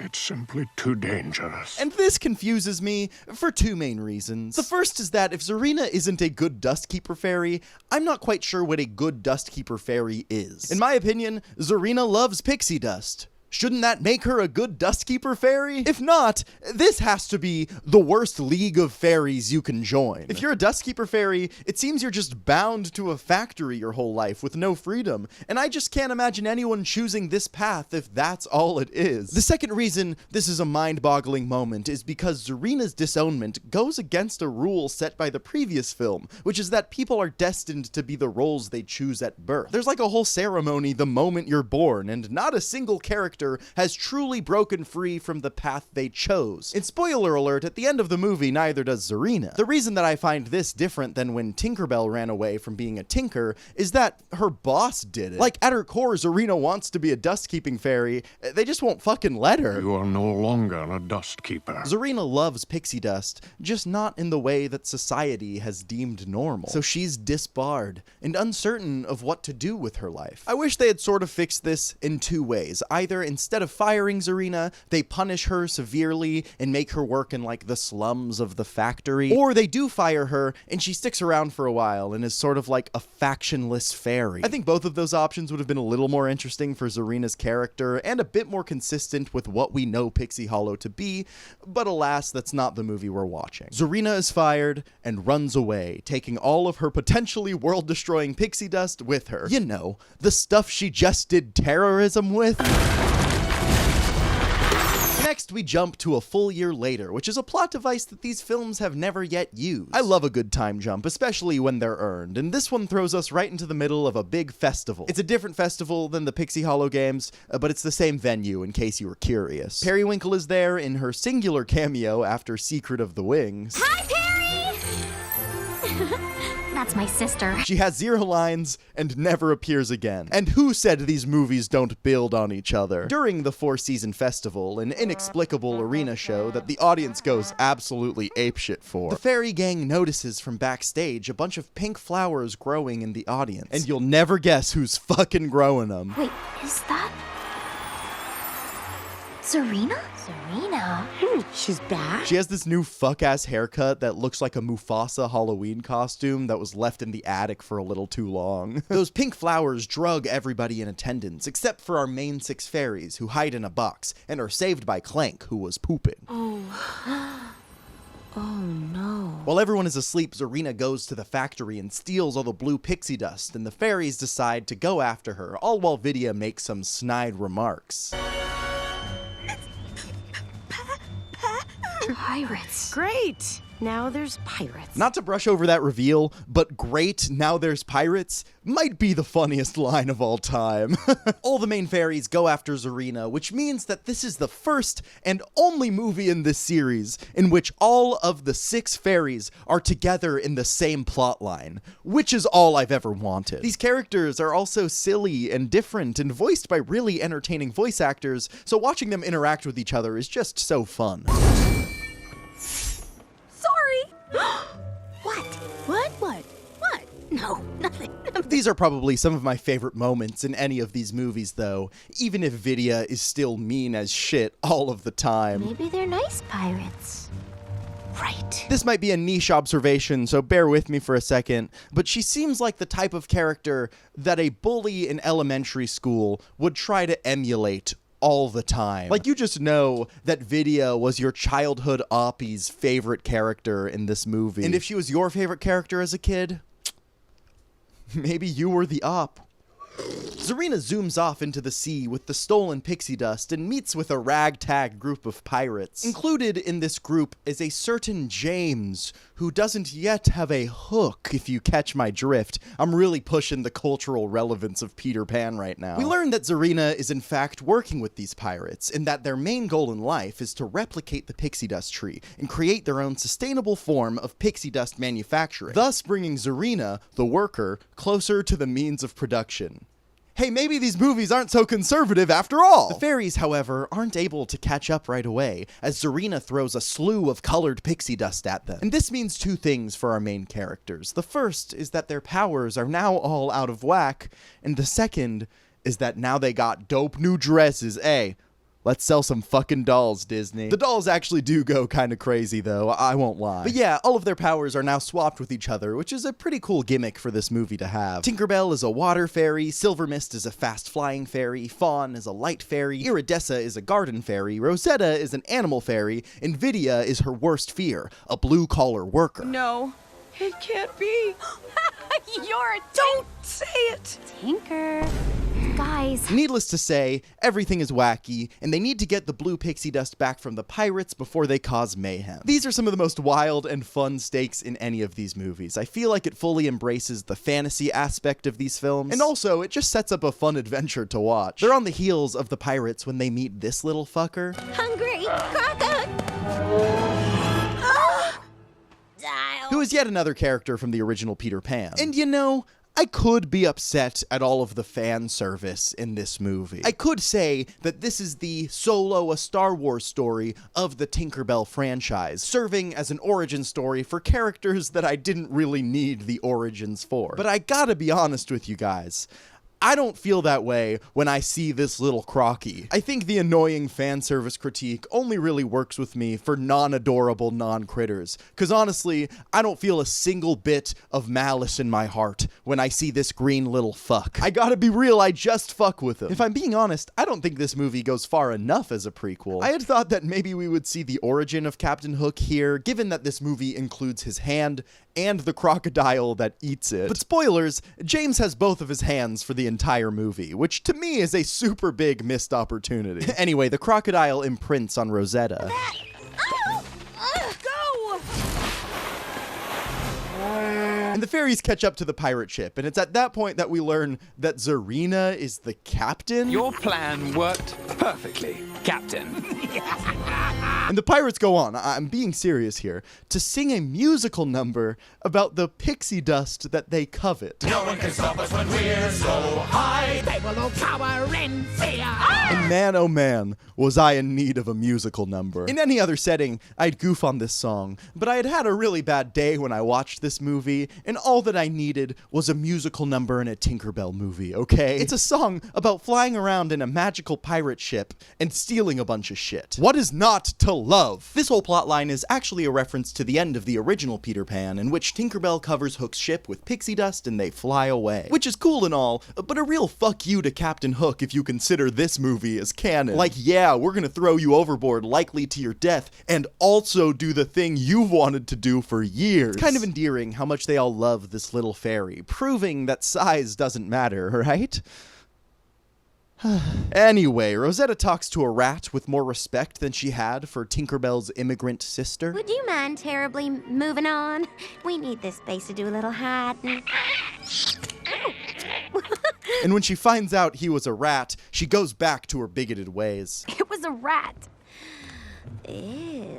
James and Zarina have a one-on-one conversation to discuss their mischievous plans. You're quite the little genius. It's hard to believe the other fairies didn't appreciate your talent. Wait, is he into Zarina? Every time they talk, I feel like he's flirting with her, and it's super fucking weird. But I guess she seems into it? I don't know. Are you afraid? Afraid? Whatever two consenting adults do in their free time is none of my business, but I'm still gonna silently judge it from far away. Well, you're quite welcome. Dude, she's a fairy. What the fuck? Anyway, the fairy gang is getting into all kinds of shenanigans while eavesdropping in on Hook and Zarina's dirty little talk. Silver Mist is puking everywhere. This never happened when I was a water fairy. Fawn fucks up Rosetta's hair, and it leads to all of them getting kidnapped by this pirate named Oppenheimer.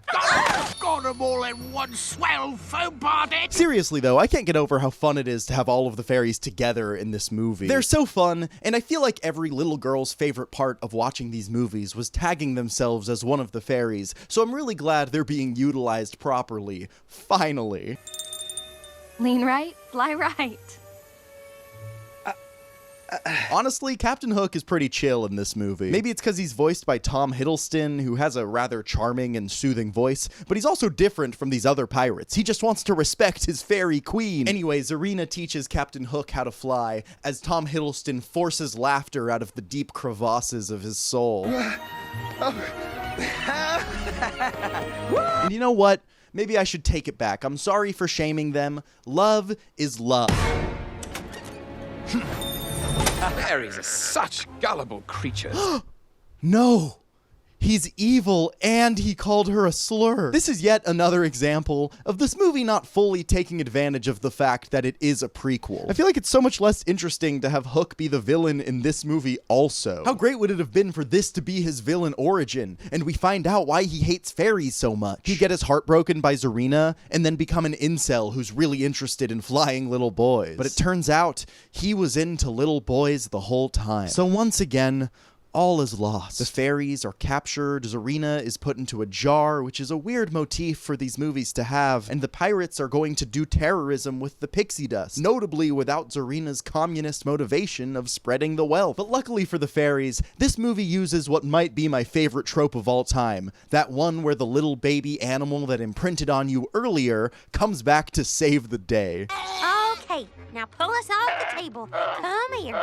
Come to Mama. Which sort of represents that no matter how much you push them away, family will always be family. It also represents how fire this little Crocky is, though. Just look at him. What a good little... That's his mama. This movie is such a great representation of youth. Zarina has failed yet again, but this time she decides to learn from her mistakes and work with her community. It shows how cutting ties with everybody you know, especially those who love and support you, doesn't help you grow. It actually guides Zarina into making more mistakes with other people who take advantage of her. It's so easy to want to abandon everything and become a pirate, but if you have those problems at home, they're not gonna go away when you set sail. I've talked about this before in my analysis of Pirates of the Caribbean on my second channel. Becoming a pirate is an allegory for playing fast and loose with morals and the law, and the longer you do that, the sooner it is that people will start doing the same thing to you. After escaping, the fairies puppeteer the clothes of Captain Hook to make it look like they themselves are a pirate. All clear up here. Well, it's not clear down here. It stinks. I know. Isn't it great? Man, I don't even want to talk about that. These movies were so good at not being creepy. What happened? To the shock of Zarina, the fairy gang saves her from being tossed overboard and drowning. Zarina had thought that these people back home absolutely hated her and never even attempted to rekindle their friendship because of it. But now that Tinkerbell and her friends have forgiven her and given her this closure, she can finally move forward with her life and actually do some good. The pirates fly away on their frigate that flies, but it's not too late for Zarina to fix her mistakes. They all get up there and use their newfound powers to fuck up those pirates and throw them overboard, likely to their deaths. Oh,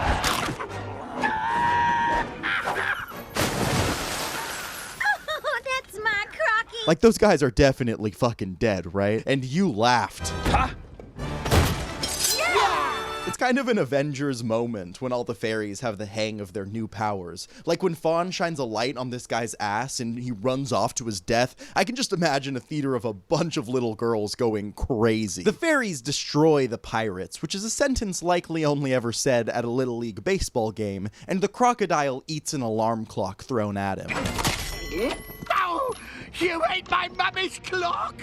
What was wrong with the spatula? Cause the movie that happens in the movie, that fight scene from earlier was not the only MCU-ass moment in this movie, because Captain Hook swims away and meets Smee. Oh, that's a very nice hook. Just give me a hand. Which is honestly pretty cool, because it's not every day that you get to see the meet cute of the real first gay Disney characters. And if you disagree with me, fucking grow up. The fairies all return to Pixie Hollow, and oh my god, they're still asleep? It's been like a week, Jesus! Zarina wakes up all the fairies with what I presume is like an upper flower or something, and once again, all is well in Pixie Hollow. And because of the year to reflect and grow, she's accepted by her community and even Fairy Gary. Does this talent of yours have a name? Alchemy. Pixie dust alchemy. She gives all of the fairies their powers back in front of an audience that is way too chill, having been drugged for several days.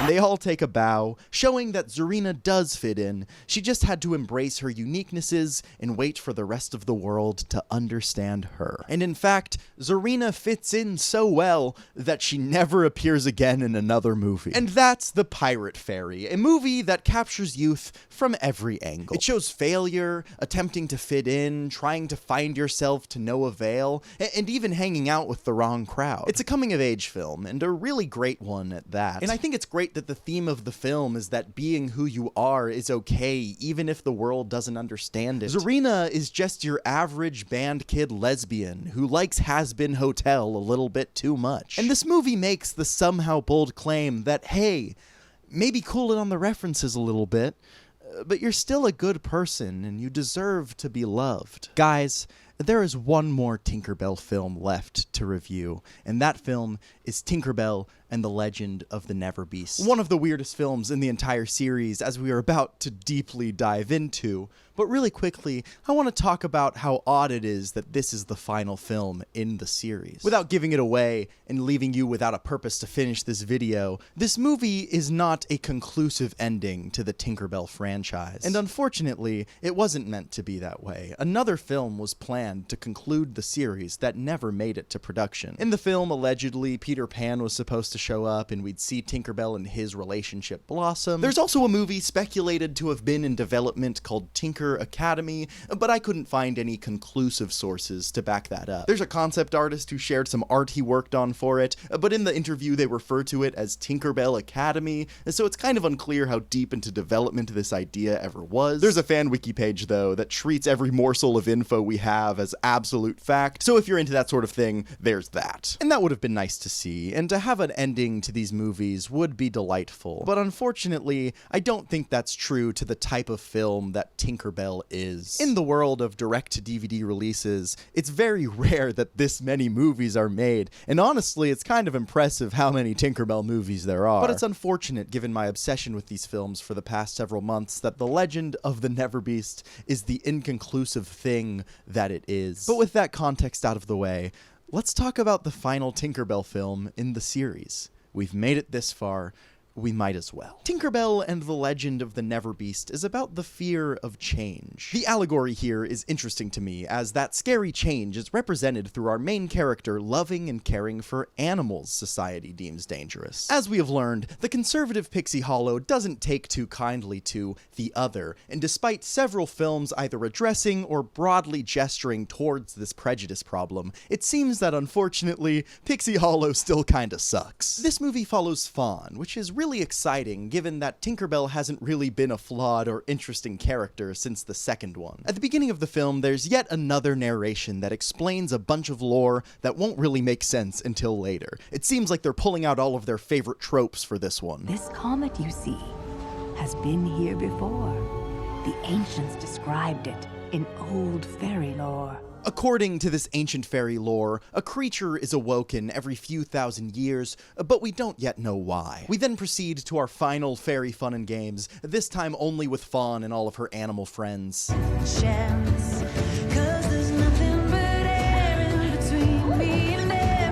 Fawn, however, is quite rebellious and edgy in this movie, much like every protagonist in any of these movies. She bends the rules in ways that let her connect and save the small animals she adores. Yep, you definitely are.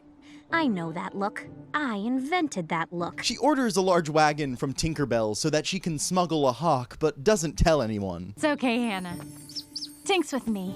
You have a... Deep breath in. Hawk! All the fairies find out, obviously, and this is a huge problem because they're all racist against hawks. And all of their racist biases are proved correct almost immediately when they're violently attacked by much larger hawks. Hannah! Why is she named Hannah? That's too human. It feels like these fairies just can't catch a break, man. Either they got pirates terrorizing them, suicide bombing plants, or these mean-ass hawks. It truly seems so stressful to be a fairy. No wonder these guys are so prejudiced. You can't even really blame them. They're like a small dog who hates tall people. All they know is that the big things try to hurt them all of the time. You'd call the fascist fairy police too. Nix? Meet the Vigilant Fairy Police Department, or as they're called in this film, Scout Fairies.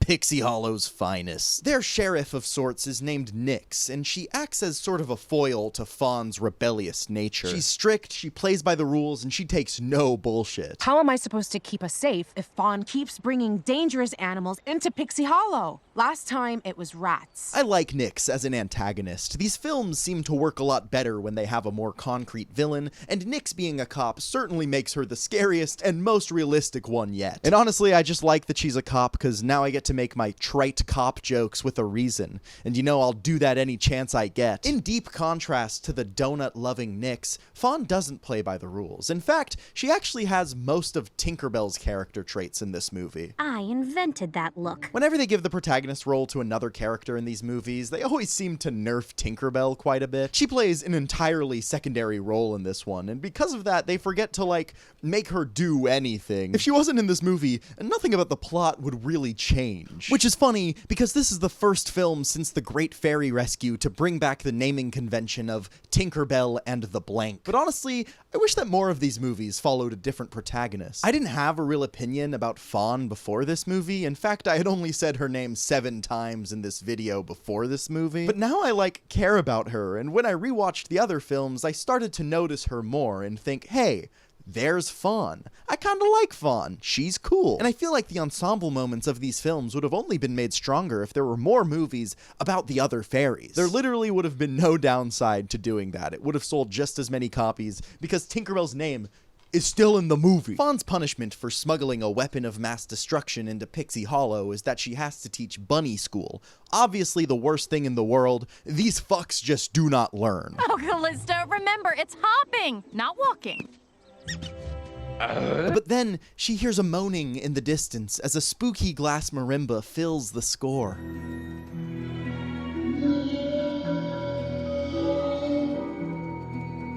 Once again, composer Joel McNeely popped off on these films and does not get enough credit for how much he crafted the vibes of these films. After Fawn sees a massive footprint and an unrecognizable tuft of hair, she stands outside of the cave that the moaning comes from and considers if getting in trouble is worth her curiosity. Listen to your head. Heart gets you in trouble. Head is your friend. And yet, head is making me talk to myself. She ultimately decides to go inside and sees this thing. This is the NeverBeast, the name of which we don't quite know at this point of the movie, but hey, we're friends here, and you remember the title of the film, so it doesn't really matter, does it? Imagine if you're watching a movie called The Legend of the NeverBeast, and a critter like this shows up, and it's not the NeverBeast. Like what kind of movie is that? He has a thorn stuck inside of his paw, and when Fawn tries to take it out, he roars so loud that it throws Fawn into oblivion.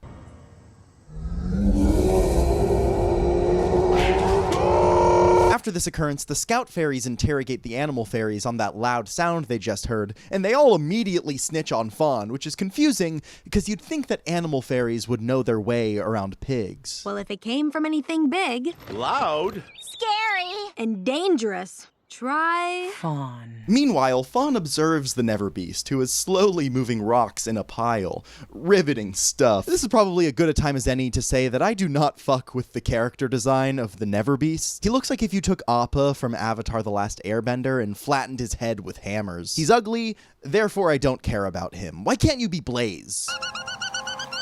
Throughout the NeverBeast's weird rock building, Fawn starts to analyze the creature, but Nyx interrogates Fawn about the roar, telling her that she must come forward or else. Most of this movie feels like there are two beats. Fawn hangs out with the NeverBeast, and then Nyx interrogates her and she has to lie about it. It kind of feels like a 20-minute episode of television stretched into 70 minutes, and I'm not entirely sure that's not what this originally was. Anyway, Fawn lies to Nyx again and continues to study the creature, who she has now named Gruff.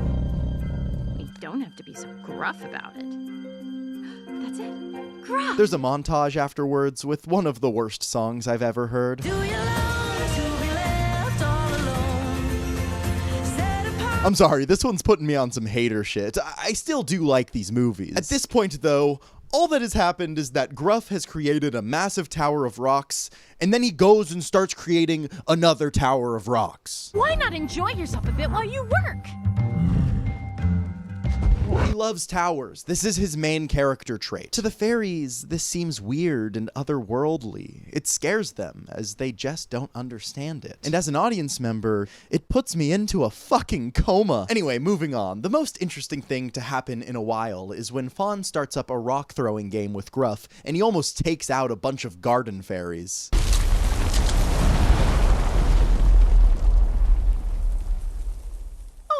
And this leads to a straight-up police chase as the confusing and ominous creature has just become liable for attempted manslaughter. Nyx tries to tear gas him, but Gruff and Fawn make it away, unscathed, but not unwanted by the police. This film makes kind of an interesting point, one similar to Secret of the Wings. In a society that doesn't allow for the other and creates their laws with their exclusion in mind, any change to the status quo can be catastrophic. When a disenfranchised group is trying to fit in and brings their culture elsewhere, they're often met with hostility, especially in the United States, I mean Pixie Hollow. And that is what the Legend of the NeverBeast is trying to say here. Society breaks when people challenge it. That's my big furry. Fawn shows Gruff to the fairy gang, and meanwhile, Nyx is doing some research on the NeverBeast. The fairies, as always, are not supportive of Fawn's rebellious nature, and it makes me think that those fairy group chats must go crazy. I'm hearing a lot of I don't knows in this conversation. Uncertainty makes me uncomfortable. Heeding the advice of her friends, Fawn goes to Queen Clarion to tell her about Gruff. But Nyx is already there and telling Queen Clarion about the supposed NeverBeast. Nyx has discovered a dangerous animal in Pixie Hollow. We could really use your expertise. Nyx has done her research, and apparently there is an ancient fairy prophecy about the NeverBeast. She doesn't know that Fawn is harboring a fugitive, so she earnestly warns her and doesn't notice the dangerous villain she has researched floating in the window right outside. Nix explains that green comet from earlier didn't bring the NeverBeast, but it actually woke him up, and he was from here the whole time. So he's like not an alien, but he's into some alien shit. According to the prophecy, he's supposed to make one rock tower in each of the 4 seasons, and the sky will fill with green clouds, and the creature will transform, resulting in a massive lightning storm that will destroy all of Pixie Hollow. Of course, this is yet another Pixie Hollow will be destroyed plot point, and I just don't know if I can take y'all seriously anymore. You've cried wolf one too many times, Pixie Hollow. I don't know that I can keep sending donos. But according to the ancient fairy lore, it's all true. And if I've learned anything from the fairy lore throughout the Pixie Hollow franchise, it's that the lore ain't shit. They're wrong, like, all of the time. Maybe they should start questioning all these things they think are true. But no, Queen Clarion is still in charge, that fucking fascist. Fawn tries to convince Nix and Queen Clarion that the NeverBeast is no danger, but of course, the fear of change and civil uproot is just too much for this cop. What's the word? She trusts me to do the right thing. Which is? We go after it at dawn. Despite this supposed imminent danger, Fawn goes to sleep at night on top of Gruff, and while he's sleeping, his eyes turn a shade of green that only exists in pure evil people. I love that almost universally, bright green eyes just means you're evil. In the morning, the scout fairies mobilize in their depressing-ass village, and wow, no wonder these guys are angry all the time. They live in the fucking Middle Ages. And Fawn wakes up to see that Gruff has left her, without even a note or a smooch goodbye. Green clouds roll in, and even Tinkerbell is seeing the threat that everyone else does. And I really like that this happens after Fawn did literally nothing to stop it. She's such a flawed character, with a strong point of view, and she's all the more interesting because of it. It's why Zarina worked in The Pirate Fairy 2. You want to see your characters suffer in a movie, because that means they've grown by the end. And I think that was my problem with the middle 2 Tinkerbell feature films. After The Lost Treasure, Tinkerbell as a character was much less interesting because she had kind of gone through all the arc she needed to. In The Lost Treasure, she handled her anger, and so her flaws were never present again. Despite The Legend of the NeverBeast having several problems, I actually like it quite a bit as a character piece for Fawn. And I'm really glad that the last 2 films in this series abandoned Tinkerbell as a protagonist if they weren't going to do anything interesting with her. Anyway, Gruff only has one more tower left until his devious, yet non-specific plan is complete. And Tinkerbell inexplicably chases him through the winter woods with her wings just out. And you know what? Fuck it. This is the 6th movie. Who cares about any of the rules we set up in the previous ones? Maybe off-screen, they developed some sort of elixir that protects your wings in the winter. I don't fucking know, man. Whatever. This video is not about the lore of these movies, but oh my god. It's fine. And as Tink follows him, he whips her hard with his tail, knocking her the fuck out. And this is the last straw that breaks Fawn's, back, as she teams up with the scout fairies to lure in Gruff and capture him. She baits him in with a dirty trick. Gruff?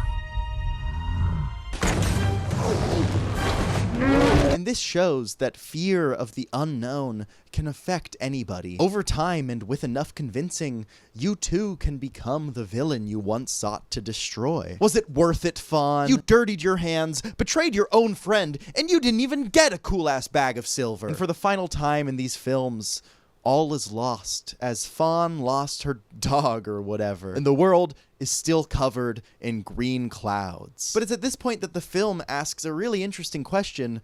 Was the NeverBeast just a scapegoat? Did the world decide to blame the biggest, scariest looking thing without really examining what the core problem was? When the fart clouds don't disappear, it seems so, and Fawn has to grapple with this as she weeps on a rock. And all Nix can do now is scream at what she thought was the cause of Doomsday, this big gray thing that doesn't even speak English that good. Stop this! I order you stop this now! Later, Tinkerbell wakes up in the hospital, and it turns out when Gruff slapped the shit out of Tinkerbell, he was actually saving her from being hit by a big-ass tree. It seems that when you slam into enough trees in your past, they come back to get you unless you have a friend by your side. He saved my life. The fairies theorize that maybe Gruff was there to save them the whole time, and that they've just captured their savior. Wow, the Christ allegories just keep on coming. Unlike Jesus, however, a bunch of fairies free Gruff by lifting him up with a bunch of pixie dust. Fawn realizes that his towers have fallen, a tragedy that she no doubt will never forget. Luckily, at this point of the film, Gruff has grown wings. I don't really know why, but he has. Just rock with it. So Fawn rides him to the center of the lightning storm, and he slurps it all up like a big sody pop. Once Gruff gets the old Jamie Foxx in Amazing Spider-Man 2, he even saves Nyx, who smacked him out of the air while he was trying to save her. Lord have mercy, I'm about to bust. Gruff then flies directly into the storm, shit explodes, and then goes back to normal. Except for Fawn. Fawn, wake up! Is she okay? No! Fawn is dead. Fawn just straight up fucking dies at the end of this movie. And in one of the saddest moments in any of these movies, Gruff mourns Fawn and sadly nudges her head. The one person who understood that Gruff wasn't just a monster is gone. Then, of course, through the power of love or something, Gruff electrocutes her with a little bit of the leftover lightning from before, and Fawn comes back to life. That's my big furry. You know, this could have represented how some people don't make it past the hardest points of societal change. Sometimes people die as they fight for the world to be more just, and that's one of the most unjust things that can happen.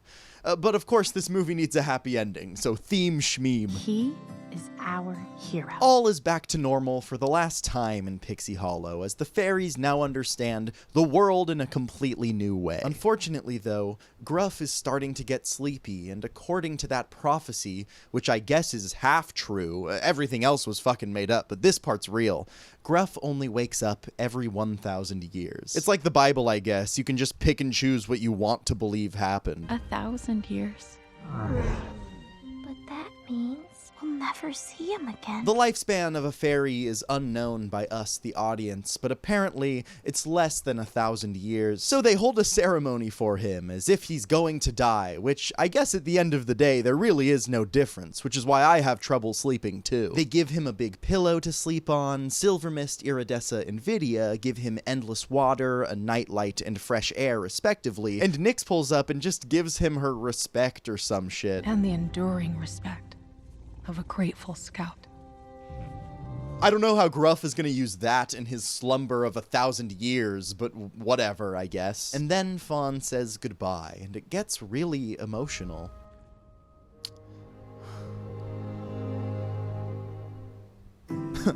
Wait, what? That's how this whole series ends? What a bummer. Holy shit. As I said earlier, there were 2 more films planned for this series, but they all went down the drain when the studio that makes these movies, Disney Toons, shut down. When we watched this, Allie said that this is a movie for people who just put their dog down, and I think that's the funniest niche that we need to cater more movies to. Anyway, everyone's invited to my dog death triple feature. We're gonna show this movie, A Dog's Purpose, and fucking Snow Buddies.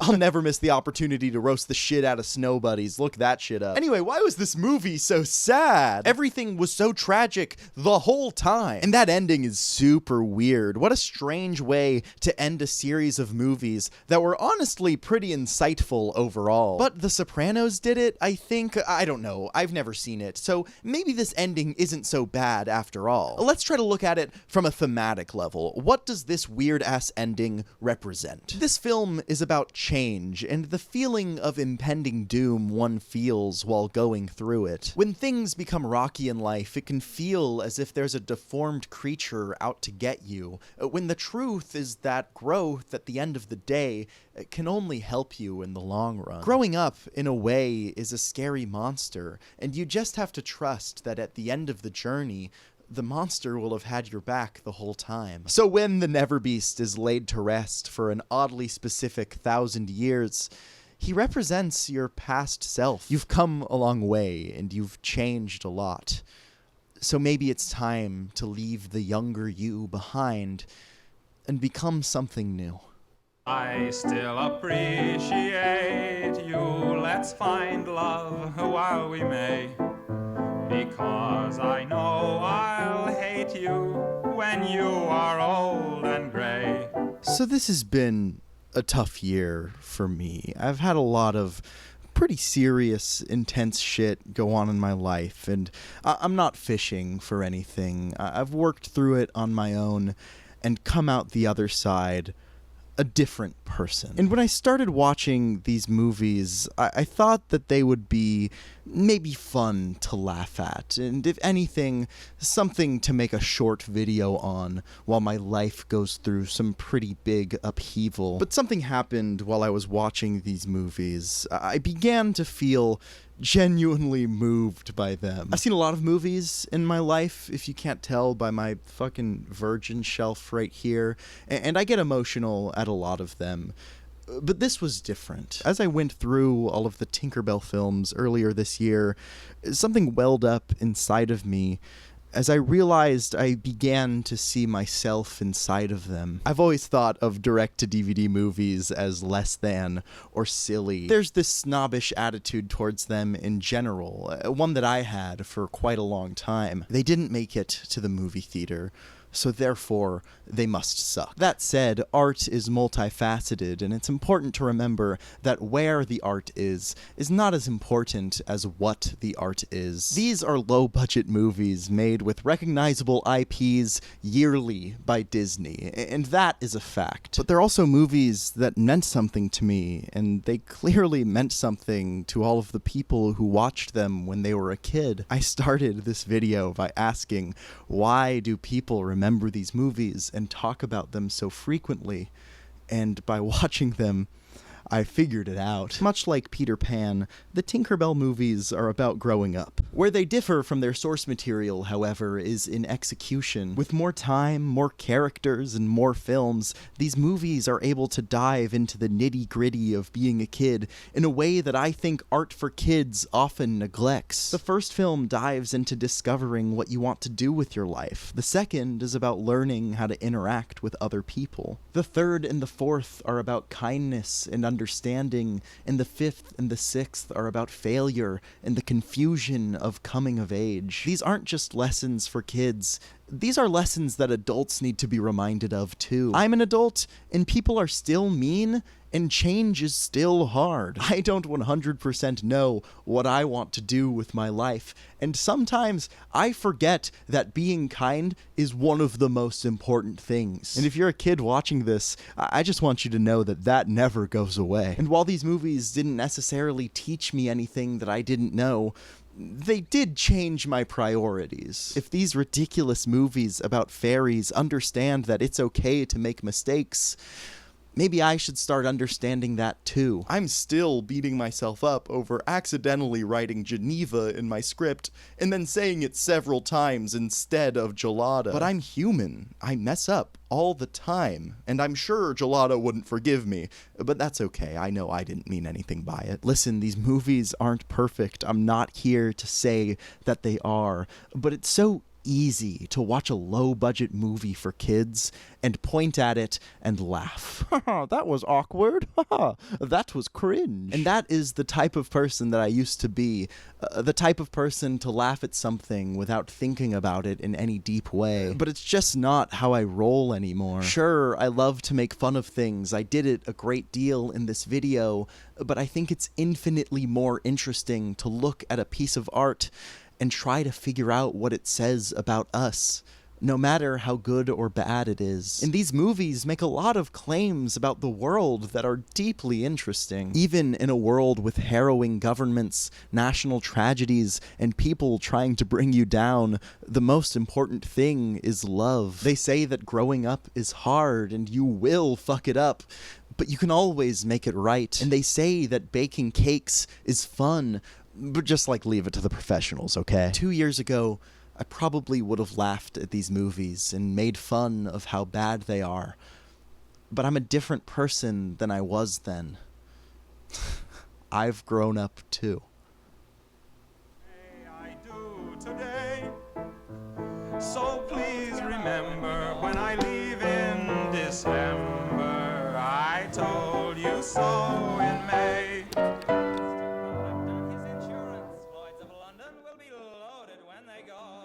Hi, thank you so much for watching this video. It's a long one, I know, okay? I've been working on this for the better half of a year at this point, and I just want to say, if you've made it this far, that means the world to me. These movies meant a lot to me, and being able to talk about them on this channel is really exciting, and your everlasting support is so greatly appreciated. Oh, you know what? I'll say this. In my Dog's Purpose video, I said that there was an Easter egg for what my next video was gonna be, and that Easter egg was me putting this in the background of the video, and a couple of you caught on to what I was doing there, and others of you thought I was gonna make a Beethoven video or something, which I have no intention of doing, but if that's interesting, comment down below, I'll think about it. But I just wanted to say the first person to guess it was Sarah C364, so good job. You guessed what the video was gonna be, and you also inspired what the title of the video is. I just stole it from your comment. I hadn't even thought about that. In fact, on my whiteboard right here is a list of other titles I considered naming my Tinkerbell video,